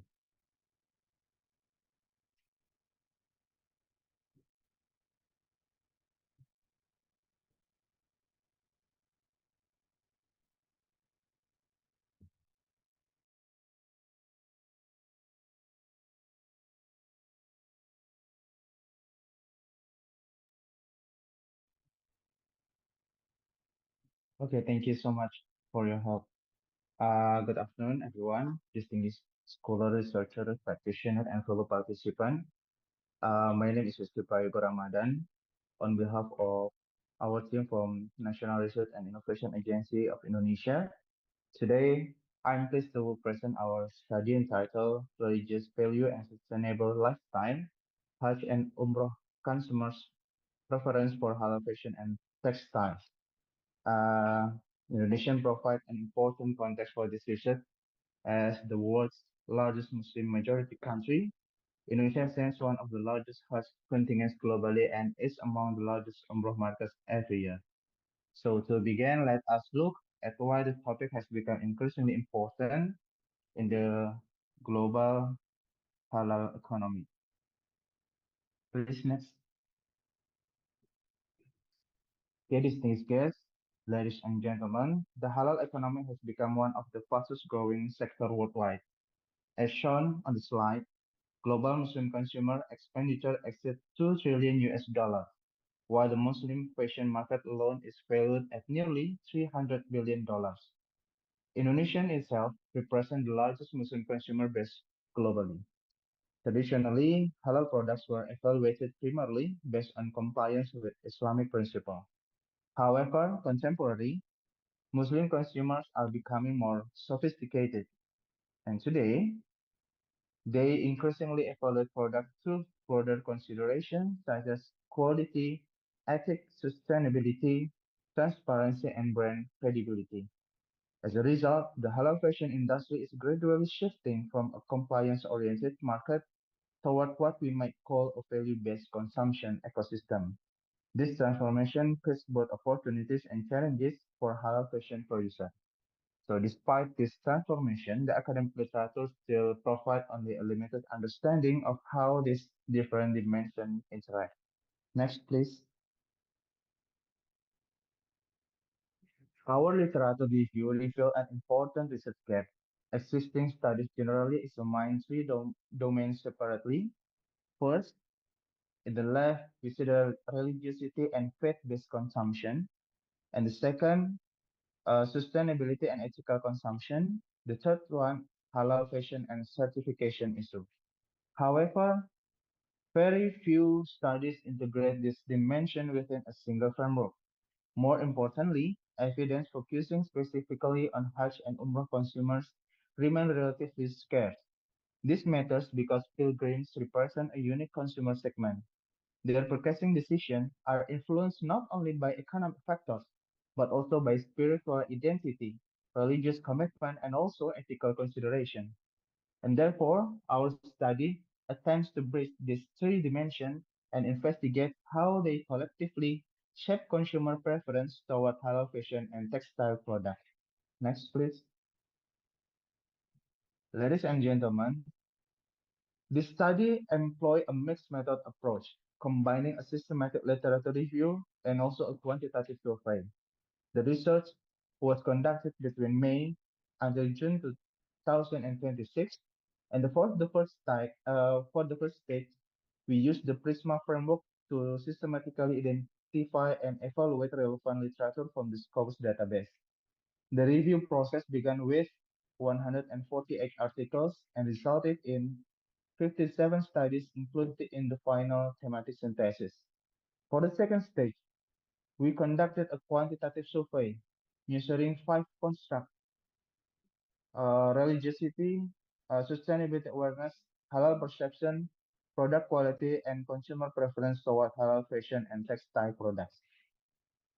Together, this method allows us to combine theoretical evidence from the literature with empirical evidence from the consumer. Next, please.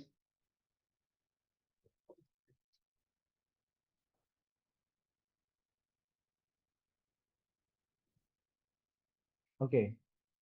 Still in the methodology phase, uh, following the Prisma review, there are 57 studies were retained for thematic synthesis and used to identify the key dimension and research themes relevant to the study. For the survey phase, purposive sampling was employed. Respondents had to meet at least one of two criteria. Either they had performed Hajj and Umrah within the previous 5 years, or they planned to undertake Umrah within the next 3 months. A total of 40 valid responses were collected. The data were analyzed using Stata 17 through descriptive analysis, ANOVA, and Spearman correlation analysis. This analytical sequence allows us to examine both demographical differences and the factor associated with consumer preference. Next.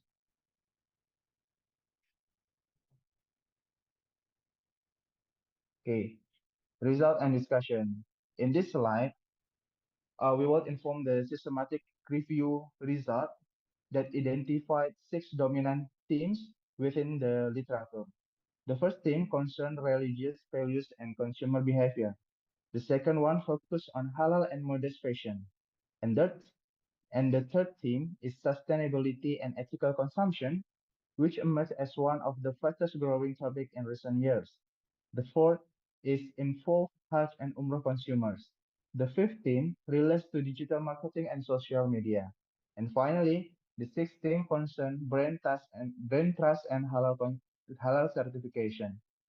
Taken together, these themes indicate that halal consumption is increasingly being understood as a multidimensional phenomenon rather than a purely religious one, and the growing importance of sustainability and trust is particularly noteworthy. And the next slide, we show the descriptive result. The descriptive analysis reveals consistently high score across all five constructs. We make five constructs. There is product quality, religiosity, halal perception, sustainability, and consumer preference. For product quality, we call it the highest mean score at 4.70. and the religiosity follow closely with a mean of 4.62, halal perception 4.55, sustainability awareness score 4.28, and consumer preference ILSEF was relatively high for 0.24. These findings suggest that pilgrimage consumers demonstrate strong religious commitment while simultaneously valuing quality and sustainability. An important observation is that sustainability awareness achieved a relatively high score. This indicates that consumers increasingly associate religious consumption with broader ethical and environmental consideration. For the next slide, we will talk about the demographic difference. To answer the question, however, do these preferences differ across demographic groups? We conducted the ANOVA using age, educational level, income level, and pilgrimage experience as grouping variable. The result revealed that age was the only demographic characteristic that significantly associated with consumer preference. The significance you can see in the slide below, 0.039 below the conventional threshold of 0.05. And in contrast, education, income, and pilgrimage experience were not statistically significant. Ladies and gentlemen, this finding suggests that halal fashion preference is less influenced by socioeconomic status and more influenced by life stage. And for industry practitioners, this implies that age-based segmentation may be more effective than traditional income-based segmentation. So, while age matter, demographic characteristics alone do not explain consumer preference. And the next question is, what factor actually drive consumer preference?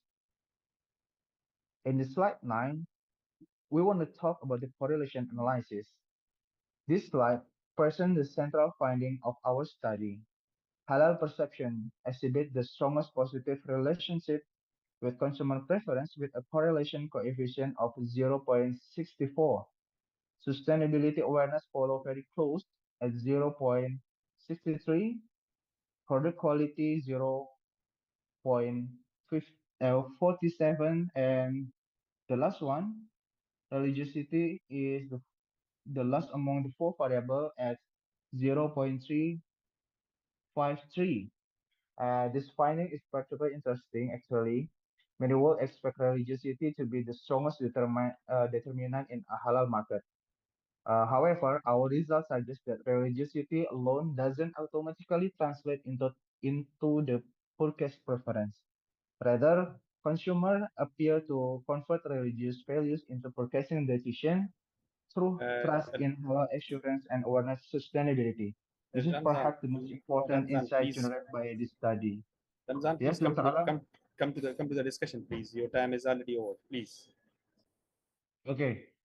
Uh, Maybe I jump into the last slide, the conclusion and strategic implication.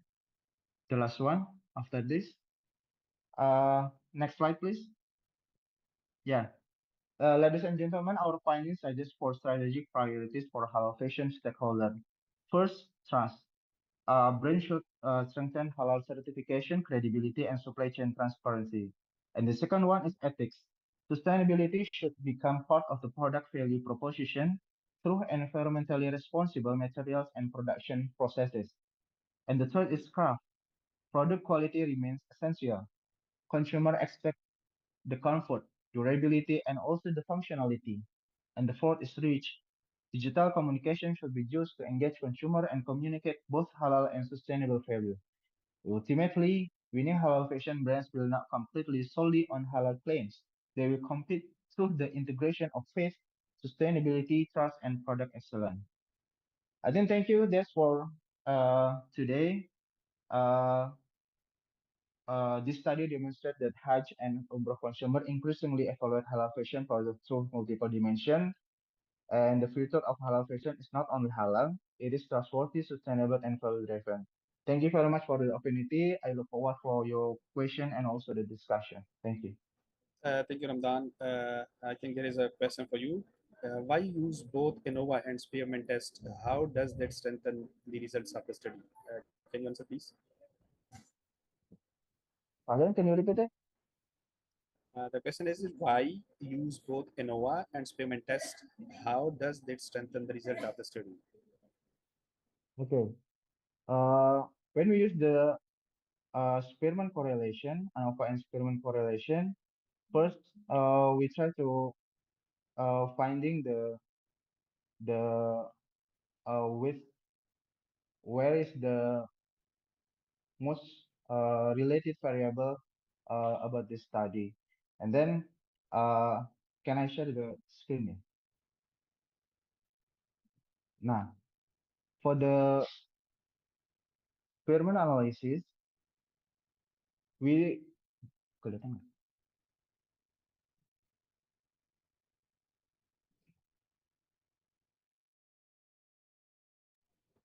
I think of that. You can reply corpus in the chat box. We can proceed to the next presentation because you have already taken 15 minutes. So thank you very much for the presentation. You may answer corpus in the comments box, in the chat box, please. So thank you very much. I request the next presenter, which is Taib, Ms. Veena. Can you please help me to call Taib for the presentation here? Start now. Yeah, Dr. Alam, so we just contacted the rest of the presenters, and unfortunately that they cannot come for today's conference. So perhaps maybe before we go to the next agenda, Dr. Alam maybe can give some of your takeaway or your insight from all of the presentations today, Doctor. Okay, thank you very much. We have, I think, two remaining presentations are not here. Presenters are not here. So today there were three presentations. First one was by Harming, which was very nice due to two reasons. The first reason was that it was basically related to psychology, which is my subject. So I really enjoyed. And the second presentation, which was also very good, presented by Shiri. But I will again request Shiri to please aid future directions and also suggest some methods for the other countries so that we can generalize the results from Philippines to other countries like Pakistan, Indonesia, Malaysia, Bangladesh, etc. It was also a good presentation. So the last presentation, which was presented by Ramdan, basically it was not from my field. It was just a social science. So that was nice. Explanation was nice. But as a subject expert, I can't comment so that because this was a mixed type of presentation and not related to psychology. So this was all from my side. I will again thank you very much, Research Energy Foundation, for calling me to present this session as a session chair. It was a very good experience. Since I'm here with Research Energy Foundation from the last 5 to 6 years, I have chaired so many conferences. First, we have experience with Santi, Madam Santi, she is here. So thank you so much. I will be always available, inshallah, for you people. If you will call me for a session chair, for a guest speaker, so I will present here, and I will also spare a moment from my schedules to present here, inshallah. Thank you very much. Yeah, you're welcome, Dr. Alam, and we're also glad to have you today. So moving on to the next agenda is the distribution of the e-certificate for presentation for all the presenters. So we would like to invite Dr. Alam again to congratulate and give the e-certificate to all the presenters that already shown their best effort in presenting the paper. So Dr. Alam can read out the name and congratulate to each presenter. Sure. First of all, Please welcome. I will request Amang to please accept your certificate of presentation. Thank you, Harman, for presentation here. Thank you very much. Much appreciated. Thank you. Welcome, welcome. You're always welcome. Thank you so much.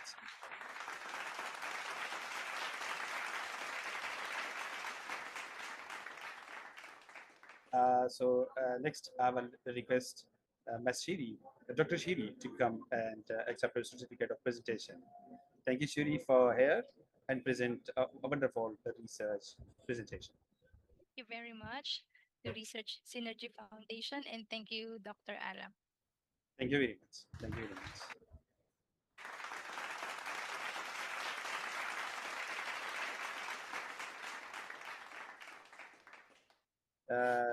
Next, I will request Ramdan to please accept your presentation certificate.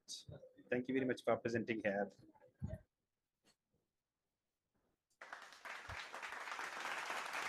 So much, Dr. Alam.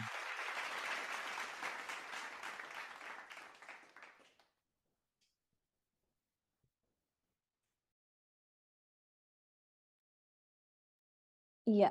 So thank you once again to Dr. Alam, and also congratulations to all presenters who already present their paper. And all of you already done a really good job. And also thank you to all audiences and participants who already participated and actively involved in giving the question, comment, feedback, and even suggestion to the presenters. Your active participation and contribution in this scientific forum of the 11th MASOS is highly appreciated. So next, before we continue to the next agenda of the 11th MASOS, let us have an e-group virtual conference photo session in the academic online presentation session in this main room. So please turn on your Zoom.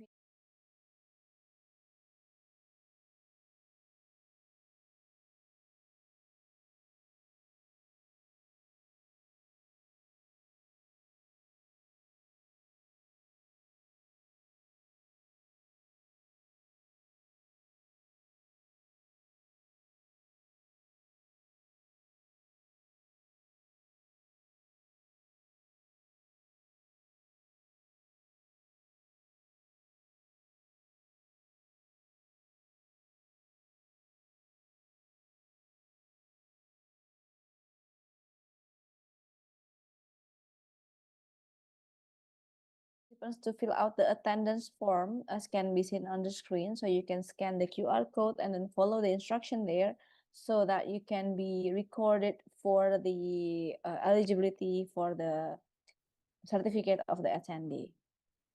So in this opportunity, we'd like to invite one or two representatives in this room to share their experience in participating at the conference. So the purpose of this section is to encourage other scholars, students, academicians, and practitioners to join the upcoming scientific forum. Perhaps I would like to invite Dr. Hornung to give some comments, maybe because Dr. Hornung with RSF in several of the conferences. Perhaps maybe you would like to encourage other participants or other scholars the importance of the academic conference such as MASOS. Thank you so much. Yes, I would be very happy to.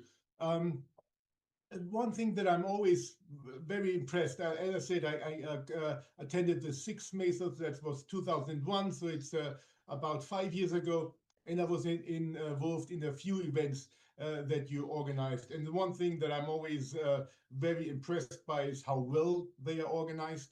I see that you're really trying to create something, like you said, a research ecosystem. And I think that is very important also to the integration between the conference, the publication, and the one thing that I also personally appreciate a lot is the diversity. I mean, sometimes the conferences are more focused. Me personally, I really appreciate the plurality in terms of both topics, but also the international orientation of people from everywhere. So I have to say, I always take a lot from these events. To me, sometimes they're a little bit early, as you know. It's still very early in the morning, but it tells you something that it's worthwhile for me to get up in the middle of the night and attend these conferences if possible. So yeah, I think your conferences are distinguished by the level of professionality, and I can really see that you're trying to create, or you have been able to create something within the last years. It's a pleasure to watch this now and then, and I hope I will continue this. Thank you so much. Yeah, thank you very much, Dr. Hornung. Also, we hope that this collaboration can continue to be strengthened and also grow in the future. Thank you very much for presenting today. So, one more maybe from the attendee. Perhaps I would like to call from the participants, Mr. Muhammad Juhari. Are you here with us? If you are here, can we ask you some of the insight of coming to this conference as being the attendee? Or maybe Dr. Safia Bibi, if you are still with us, Dr. Safia.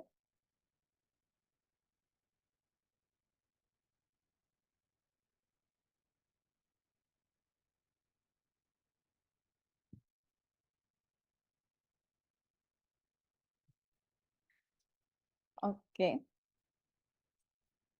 Or maybe perhaps another one, Mr. Rex Fabro. Mr. Rex, are you here with us? Okay. Okay. Since perhaps some of us are in the middle of doing other things also, but we would like to appreciate you in coming to this conference. So for now, perhaps the committee can also show the feedback form so that all the participants can fill out the feedback form. This is also to help us in shaping a better conferences in the future. So you can scan the QR code and then fill out the feedback form as shown on the screen. And the next information is on the post-conference information. So for the post-conference information is stated on the website of masosconference.com, and all accepted abstract will be published in a conference proceeding book of abstract with DOI. And then all eligible papers have the opportunity to be published in reputable international journal indexed by Scopus, Copernicus, Sinta, ProQuest, Scilate. Yeah. Yeah. I have a request. If there is nothing for me, so can you permit me to leave as I have a meeting here? Yes, Prof. It's okay. It's okay. I'm leaving. Thank you so much. Yeah. Okay. Thank you very much, Doctor, for being with us today. Yeah. Okay. So let me continue. So for the all eligible papers have the opportunity to be published in reputable international journal indexed by Scopus, Copernicus, Sinta, ProQuest, Scilate, WorldCat, Google Scholar, Dimension, and etc. But of course, terms and conditions applied, selected by the scientific editorial and reviewer committee. So once again, please pay attention. The timeline is day plus 7. So 1 week from now, you still have time to prepare your full paper and then upload it to their account at researchinthesystem.com under the menu of conference day, and then click upload full paper. The full paper will undergo the scientific review process to determine your journal recommendation for publication, and all accepted papers have the opportunity to be published in the reputable international journal. Do not forget that the word limit is between 5,000 to 8,000 to be eligible for the full paper review. And then furthermore, the committee of the 11th MASOS is committed to give added value for all conference participants by providing the forum for discussion in the Global Research Ecosystem Community Platform. So by joining this community platform, you will gain more benefits and you can interact, connect, and do the research collaboration ahead with other members in the Global Research Ecosystem.com. You can scan the QR code on the screen to sign up and be a member of the Global Research Ecosystem. So once again, thank you for your attention and participation. And then we will gather again in around 10 minutes. So after this, we still have one more agenda, which is the closing ceremony consisting of the awarding ceremony and also the closing ceremony. In the awarding ceremony, we will have Best Presentation Award So we will have two best presenters from today's session. And then we also have the session shares recognition of the 11th International Conference on Management Studies and Social Sciences. So once again, thank you for staying with us. We will meet you again in about 15 minutes, in a few minutes. So the committee will um, will count or recapitulate the score of the presenters from the academic online presentation to determine the best presentation awardees. So right now we are going to have a short break, and then after this we will have the awarding session and the closing ceremony. So see you in a few minutes. Thank you.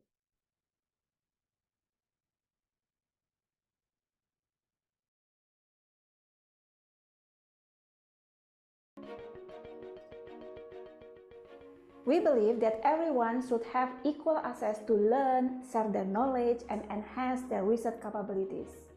Enhancement, empowerment, creating impact and value are the most needed aspects that researchers and scholars encounters. Recently, upholding integrity in the scientific process has become one of the issues that we are aware of and need to be tackled. To tackle the problem arising in the research communities, we should collaborate among all stakeholders to accelerate the impact to our society. Thus, Research Synergy Foundation support and commit to all stakeholders by creating a global research ecosystem.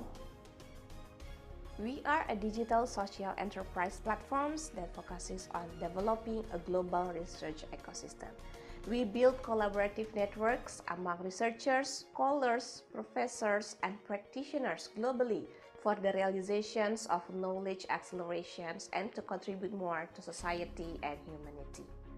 From 2017 to 2021, more than 20,000 scholars have participated in our programs from Asia, Australia, Africa, America, and Europe continents. With the average of the increasing number of members by more than 5,000 each year, we continuously strengthen the global research ecosystem by having 4 support systems that are ready to help members from across the world. First, we have Scholarvein. It's a system that we developed for scholars to contribute more. Supported by an established IT system and professional team, one of the superior services we provide is the Integrated International Conference Management and Operating System. Scholarvein system has been conducting the international conferences platform both in person and virtual effectively and efficiently in terms of time, cost, and resource. From 2017 to 2021, the system has served over 8,448 scholars from 85 countries. Scholarvein coverage areas include but are not limited to the online submission system, pre, during, post of conference, scientific review system, global marketing system, and publication system. All-in-one scholar system for transparency and credibility in every scientific forum and activity. Reviewer Track is a home for thousands of researchers and reviewers from all around the globe, with whom we partner to create a global network to assist in the assessment and feedback of your research. Artificial intelligence powers our reviewer track, ensuring that the scientific process runs smoothly and reliably. The main goal is to emphasize the importance of the ethical process of blind or double-blind peer review. Call for reviewers and collaboration with our university partners are just a few of the projects under Reviewer Track.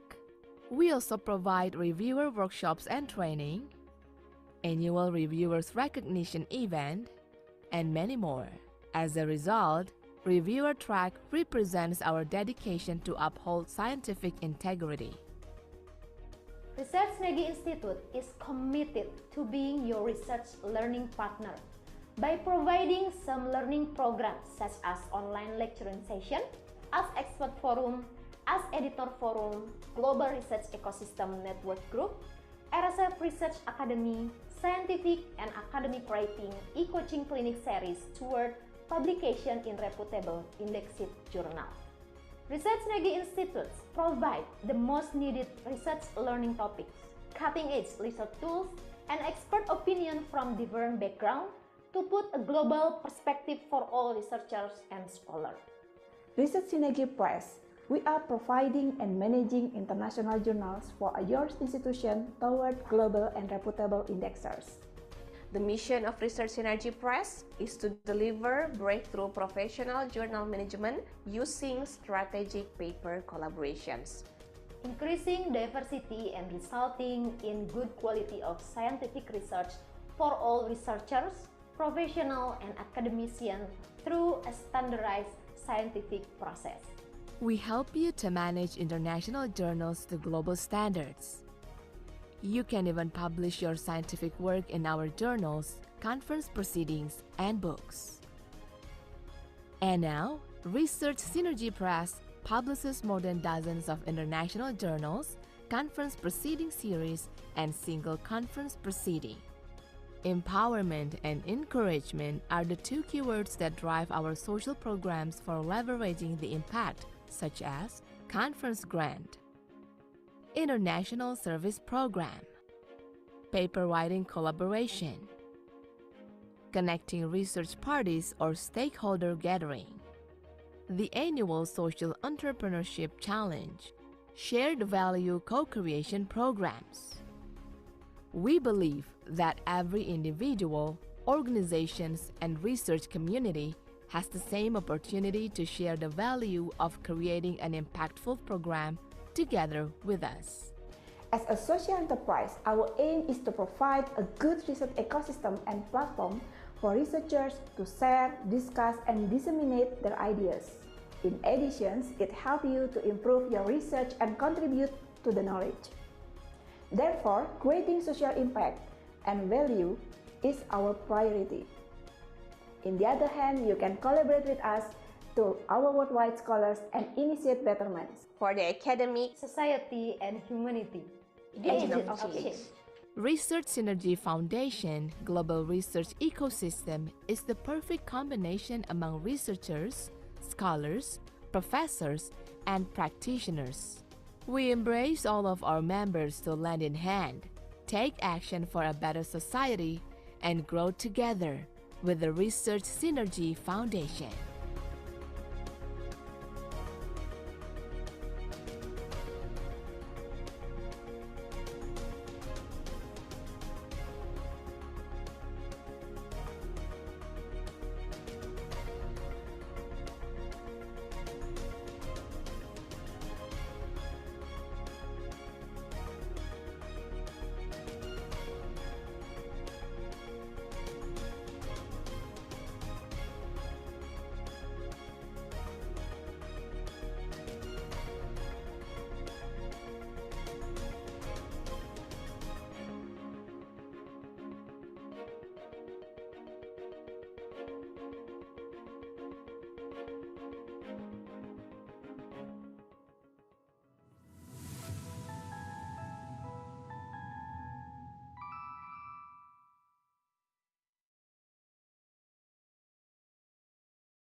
We believe that everyone should have equal access to learn, share their knowledge, and enhance their research capabilities.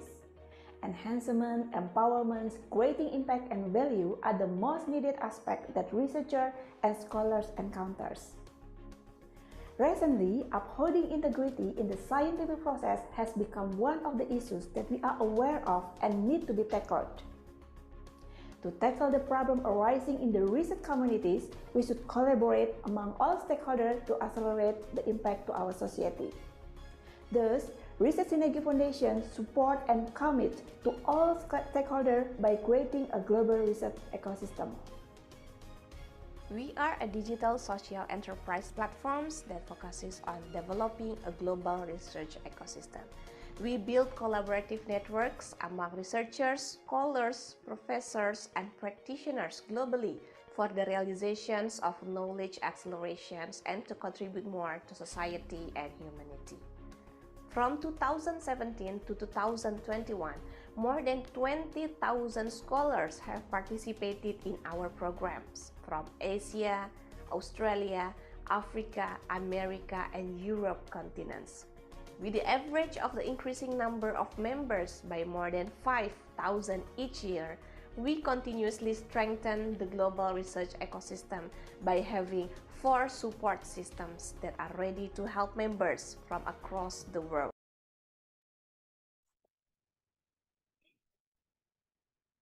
So, ladies and gentlemen, thank you for staying with us throughout the session of the 11th MASOS. So, right now, we are going to have the next agenda, which is the awarding session and also the closing ceremony. Thank you once again for all the excitement for today's 11th International Conference on Management Studies and Social Science, or the 11th MASOS. As we already informed before, by the end of today's conference, we will announce the Best Presentation Awards and recognition for the session chairs. So the first awarding session is the Best Presentation Award. So the session chairs had selected the best presentation based on several criteria in the assessment form. Thank you to all presenters who already gave their best effort in delivering the research through the presentation. There are 2 best presentations for today's conference from the session 1 and also from the session 2. So on this occasion, we would like to give a special token of appreciation and recognition to the best presentation.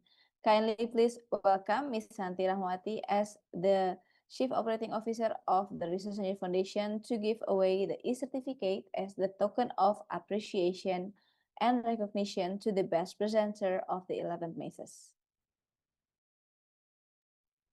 All right, thank you so much, Ms. Vina. Yes, and to all of the presenters that already presenting your research paper at the 11 MASOS today. So thank you so much for your active participations and also to all of the attendees. And now is the time for us to celebrate and also give the congratulations to the best presentations. All right. So we have 2 best presenters at the 11 MASOS. And for the first best presentations coming from session 1 or the morning sessions goes to... Okay, congratulations to Ms. Rahmah Sabrina from Telkom Indonesia with the research title Supply Chain Strategic Fit Analysis of the Digital Product Antares Easy at PT Telkom Indonesia. Congratulations to Ms. Rahma on your achievement. Thank you so much. Sorry, I'm outside of the office. But once again, thank you for all the committee and all the fellow researchers. I hope that we can meet again next time. Okay, thank you so much, Ms. Rahma. Thank you and congratulations. Okay, and then for the best presenter at the session 2 goes to...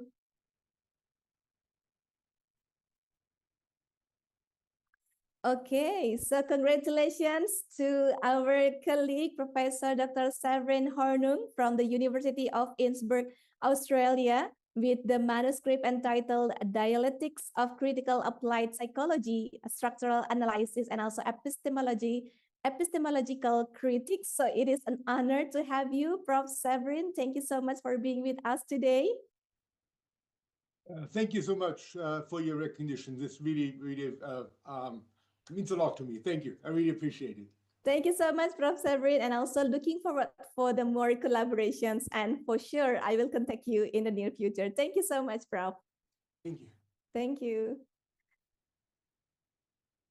Okay, thank you so much. And once again, congratulations to all of the best presenters at the 11 Mesas. Back to Bisfina.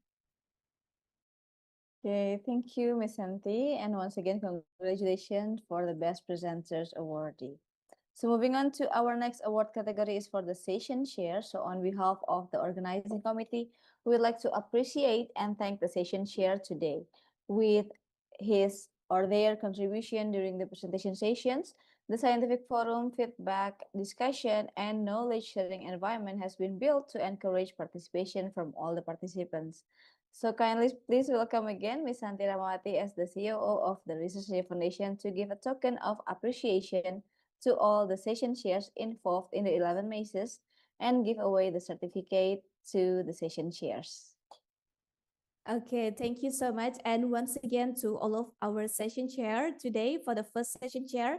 Thank you so much once again, Professor Monsur Pelmin from the Mindanao State University General Santos, Philippines, that already leading or chairing the session 1 in the 11 messes today virtually. So thank you so much, Professor Monsur, and also, of course, looking forward for more collaborations with you. Thank you so much, Prof.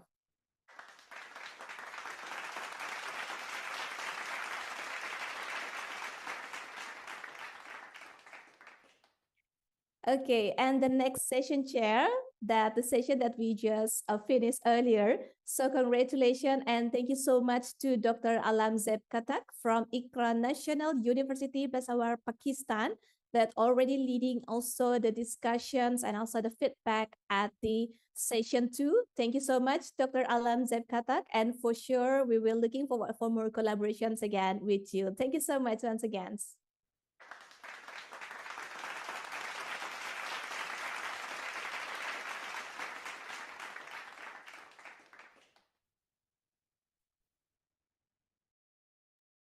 Okay, thank you very much, Ms. Santi, for your support and then for the for your support for this conference. So thank you once again to the session chairs for the great involvement in today's conference.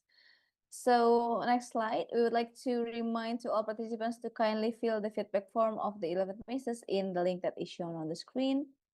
And then you can scan the QR to fill out the feedback form. So, ladies and gentlemen, we have finished the 11th International Conference on Management Studies and Social Sciences. So moving on to our last agenda, we'd like to invite Ms. Santi Ramawati MSM as the founder and chief operating officer of Research Foundation to give the closing speech. But before that, allow me to read her profile first. So Santi is a founder and chief of operating officer or CEO of the Research Foundation. She is actively engaged with scholars around the world for strengthening the global research ecosystem. As the director of the Scholarvein, she creates, maintains, and develops the integrated system for managing international scientific conference and forums since 2017 up to 2024, and already give benefit to more than 16,000 participants coming from more than 87 countries. With the combination of engineering and management science educational background, she has built the optimum workflow for scholars to contribute more to the society and humanities.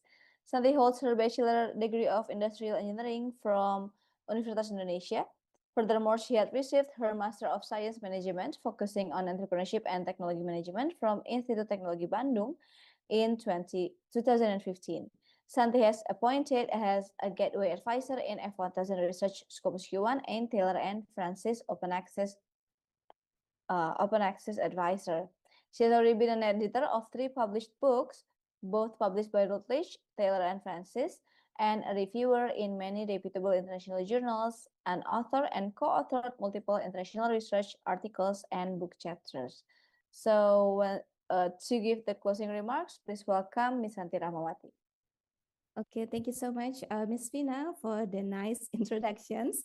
All right, so distinguished guests and also esteemed session chair, and of course to all of the presenters and the participants that already joining the 11 messes from many countries. So once again, a very good afternoon or perhaps good morning also at your place. So as we reach the conclusion at the 11th International Conference on the Management Studies and Social Science, or 11 messes, I am highly appreciate of the hard work and also of course the valuable insight that all of us already shared today. So today, despite the physical distance of our virtual setting, we successfully brought together a diverse voices, rigorous framework, and of course a groundbreaking insight spanning from the management science, business, administration, consumer behavior, organizational studies, psychology, education, and even the halal studies. So in this occasion also, I want to express our deepest gratitude to our session chair, Professor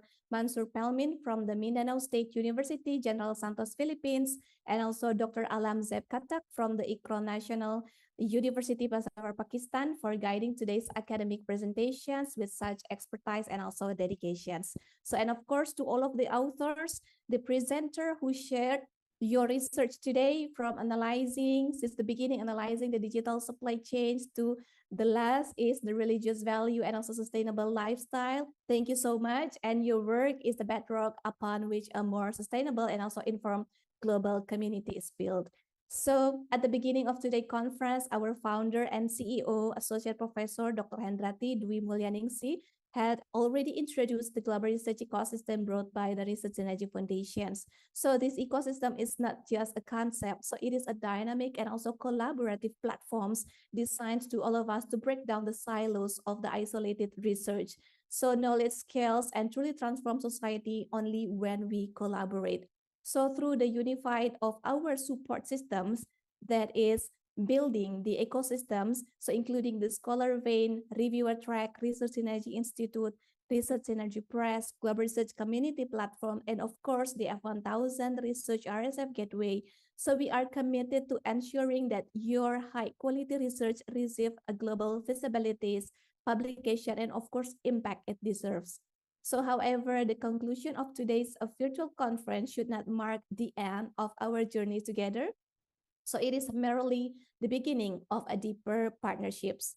So I strongly encourage each and every one of you to connect with us, Research Synergy Foundation. So we invite you also to step beyond the role of an attendee and also becoming an active presenters or even a co-host or even the co-organizer of these global platforms. So now the committee can help in sharing the slide for a while. Yes, you may join us also in our upcoming conference, both as the participants, so that you can bring your next research breakthrough to our upcoming conference, as can you see on the screen. So we have the shortcoming, the nearest one is going to be the 6th ICLED, and then it is in the education and teaching area. And then in the July 12th, so we will have the 2nd MEFIS. So this is the collaboration and partnership also with the Makasit Institute and then also the IIUM Malaysia. So for the Makasit Studies framework and also the Islamic Studies area. And then the next is on the September. On the September is actually the 10 IBAMs. It is collaborated with the management department of the Erlangga University in Surabaya, Indonesia. So this is related with the business, economics, and also management, and of course the social studies. So we also invited you to join as the presenter in our upcoming conference virtually. And then for the next one is actually we also open the collaborations as the co-host for the on-site conference or the physical conference, which will be held in Pathum Thani, Thailand, in Shinawatra University in Thailand. It will be conducted in the November, and this conference is special because it's not only the conference, but we will also have the study tour, the mobility program, and then we can foster the international collaboration through the MOU, MOA, and also IA signing, both among the host, the organizer, and also, of course, the co-host. So it will also affect the accreditation of your universities.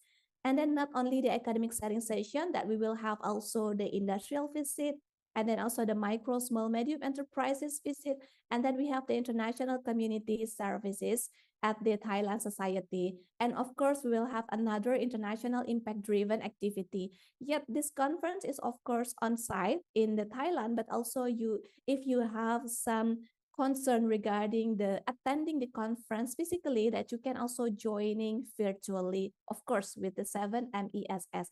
And right now it's already collaborate with the Juanda University Bogor, Indonesia. So that's why we open also for the collaboration with other universities to join as the co-host of the 7 MESS for the Thailand conference. All right. And then of course, thank you so much for sharing the screen, committee.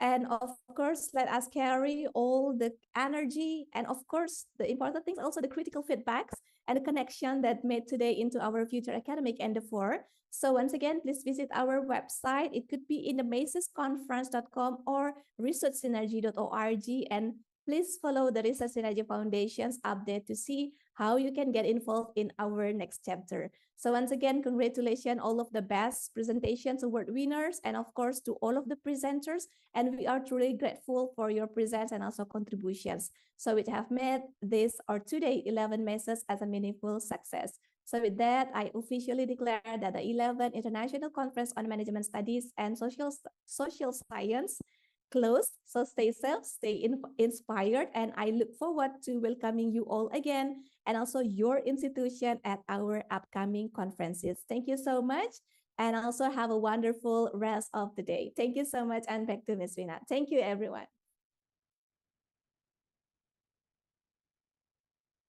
All right, so finally, thank you once again to Ms. Santi for the insight and also the information for our upcoming agenda. This means that perhaps we can meet again in the future agenda or events by Research Synergy Foundation. So finally, we are at the end of the 11th International Conference on Management Studies and Social Science, or the 11th MASOS. Ladies and gentlemen, distinguished participants and attendees, we hope that it has been a beneficial and fruitful day for all of you.